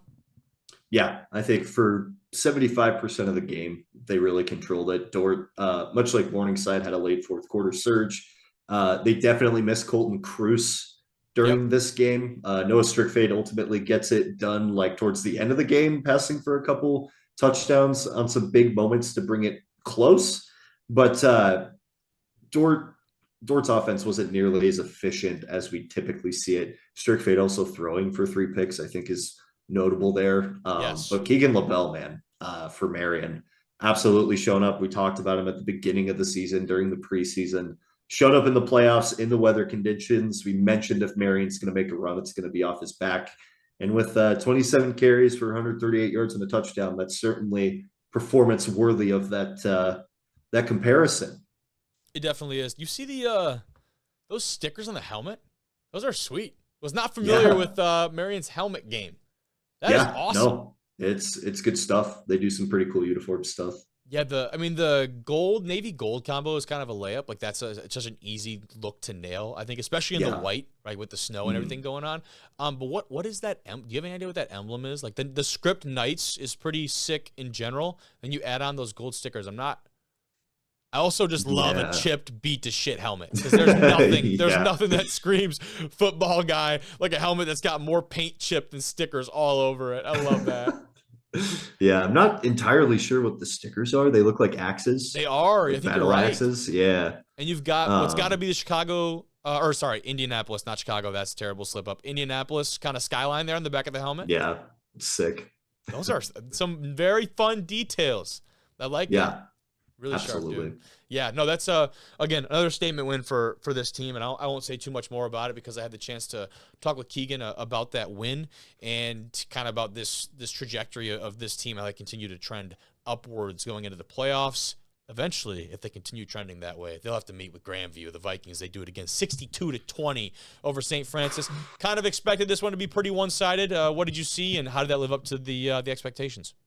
Yeah, definitely lived up to that expectation and being one-sided. I still did not think it was going to be this crazy. 62 points, especially in the snow. Oh, yeah. The Iowa snow. I'm pulling it up. It is insane, dude. Ridiculous. And not to mention here we go. Jackson Ware. I've got the clip. Here is the prep there you go. from Des Moines. Look at how many individuals are a part of this, man. Holy cow, they got half the town out here to get this Grandview Vikings team ready to go. Mm-hmm. That is phenomenal. And then, of course, you see them clear off the field. They got to come back out and do it again. Right? I mean, because of how much snow came down just in that hour. Yeah. What a group and community effort to get this thing going. Shout out to Grandview, that school, the community, the grounds crew. Everyone had to get this thing because that is just freaking impressive. That effort is incredible. Yeah. It's not easy to fight that Midwest snow, you know? Yeah. That is nuts, man. But yes, to your point, this was a pretty one-sided one, very dominant fashion. Our guy under center, again, I can say our guy because he's been on the pod. He's an awesome dude, awesome human, but he's an even better football player, and he's playing like it. Yeah. Reigning National Player of the Year. very easily making his case for a back-to-back in that category. 14 for 19 through the air, 247 yards, 5 touchdowns, and a rushing touchdown, of course, because Correct. he does that too. I feel like USF overall had a decent showing. The problem was that Grandview's just a buzzsaw. Yep. And when your offense can't score on every single drive and get momentum going, it's hard to catch back up. Something that was interesting for USF is that Ajayi Dandridge, 11 catches for 227 yards and 2 touchdowns, catching over 2/3 of Josh Kolka's passes on the day. Obviously, still not getting the win and not getting a bunch of points, but that's a fantastic individual effort from him for sure. But 35 second quarter points from the Grandview Vikings is certainly going to put it out of reach early. Another big individual performance, talking Grandview, that defensive effort. A couple turnovers from Kolka, certainly difference makers in this one. And Tucker Dickherber was the one that honestly was making those plays for this Grandview defense. Had an interception and a fumble recovery on the day. 2 takeaways, only 1 tackle, but that you talk about just 2 impact moments to leave your legacy on a game like that. And not to say this one was tight and they needed it, because this was a game that, I mean, was 41-13 at half, and this Grandview defense did not let off the gas, allowed 1 touchdown in the fourth quarter. That was, all for naught. But this is a Grandview team that continues to roll. They got a lot of things to be really excited about. They're doing it at all phases of the game, dude. Yeah, absolutely. They are proving day in and day out, especially in the playoffs, why they are number 1 and have been number 1 the entire season. Correct. Now we've got matchups for the coming week. Take a look here as I slowly pull up the graphic on my Wi-Fi that limps along. Boom! Lindsey Wilson and Grandview. We've got Marian and Kaiser, Benedictine and Friends in the Bird Battle. And then out west, we've got the Yotes and the Ore Diggers. College of Idaho taking on Montana Tech. Right away, what are the impressions for this slate of quarterfinals? I am really intrigued by Lindsey Wilson versus Grandview. Yes. And Benedictine versus, I'm intrigued by all these matchups. That's like fair statement. Obviously. Fair statement. But Lindsey Wilson versus Grandview, because Lindsey Wilson and Mid-South teams tend to be the metrics darlings, and that's no different this year. Lindsey Wilson's number 2 in SP Plus overall. Their offense and defense complement each other very nicely, and that kind of skyrockets them way up there. And Grandview, number 4 in SP Plus, just because that defense is really good. Offense is 14th, which is still really good, obviously. But just looking at those numbers on paper, it should be a really interesting matchup. And I think if there are any teams that are built to take down Grandview, Lindsey Wilson is certainly one of them. Here we go. Yeah. Cut a little promo. Now, don't take that as, Lindsey Wilson's going to win. I mean, it's Grandview. Like, this is still Grandview, but Lindsey Wilson could give them some problems. I'm curious to see, especially after Saunders was kind of limited in his rushing production, I should say, yardage wise, not scoring wise. Yes. Is that something that they look to try to open back up, or do they, give Tate Rice the keys fully and just say, hey, we're gonna try to air it out on these guys? Really intrigued to see how that one goes down. Benedictine versus Friends, the Bird Battle feels super interesting too. Mostly because this is SP Plus 1 in Friends versus SP Plus 3 in Benedictine, which is super intriguing. The metrics really like these teams. And I mean, with the production they've both had on the offensive side of the ball this year, it's not really a surprise to anybody, I think. But on paper, this is the number 4 seed versus the number 5 seed. Does Friends run into a pretty good Benedictine defense that can slow them down? Is Benedictine able to keep pace with the Friends offense? I'm not entirely sure, but I think this one is going to be a classic. This is probably the one I'm looking forward to the most this week. Okay. Honestly. And we've got a rematch in one of those quarterfinals, right? Talk about this College of Idaho, Montana Tech teams that are facing off again. The last time these teams played, Matt, was all the way back in September. And this is something that is very interesting when you get these kind of rematches.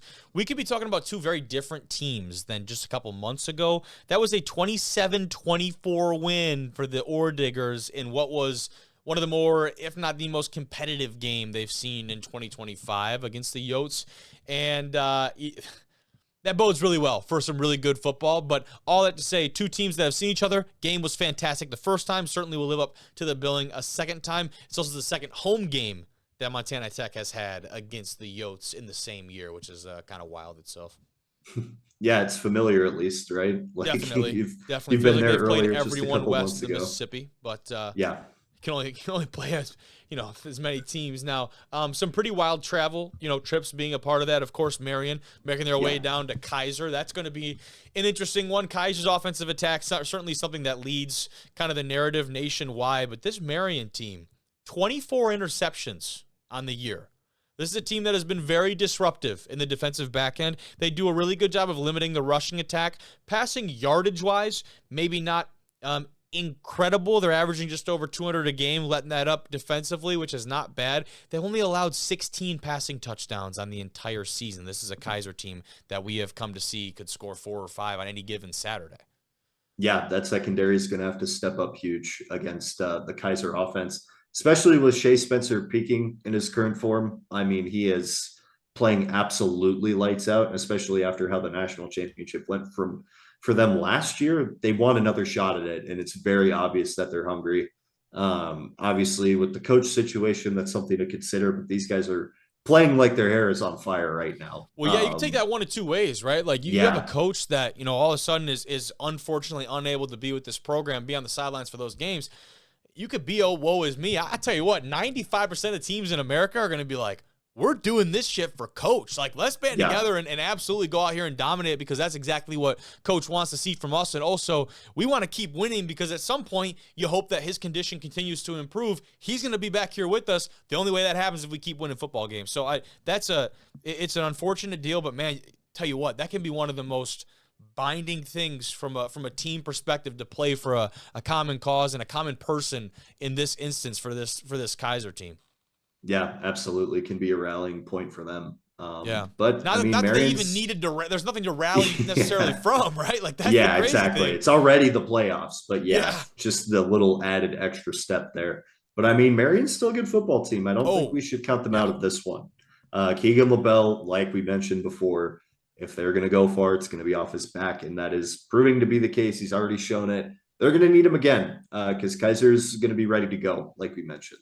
They will be, and imagine the emotional boost they get when Coach Russ is back on the sideline. Not saying that'll happen this weekend, who knows, but I mean, either way, this is a team that's going to be playing with a lot of emotion. Sometimes it is tough to come, up and down off that emotional roller coaster. We haven't seen that from this Kaiser group. We've seen cool, calm, and collected from Spencer and company, especially offensively. So, bodes for very good football, my friend. Absolutely. Can't wait.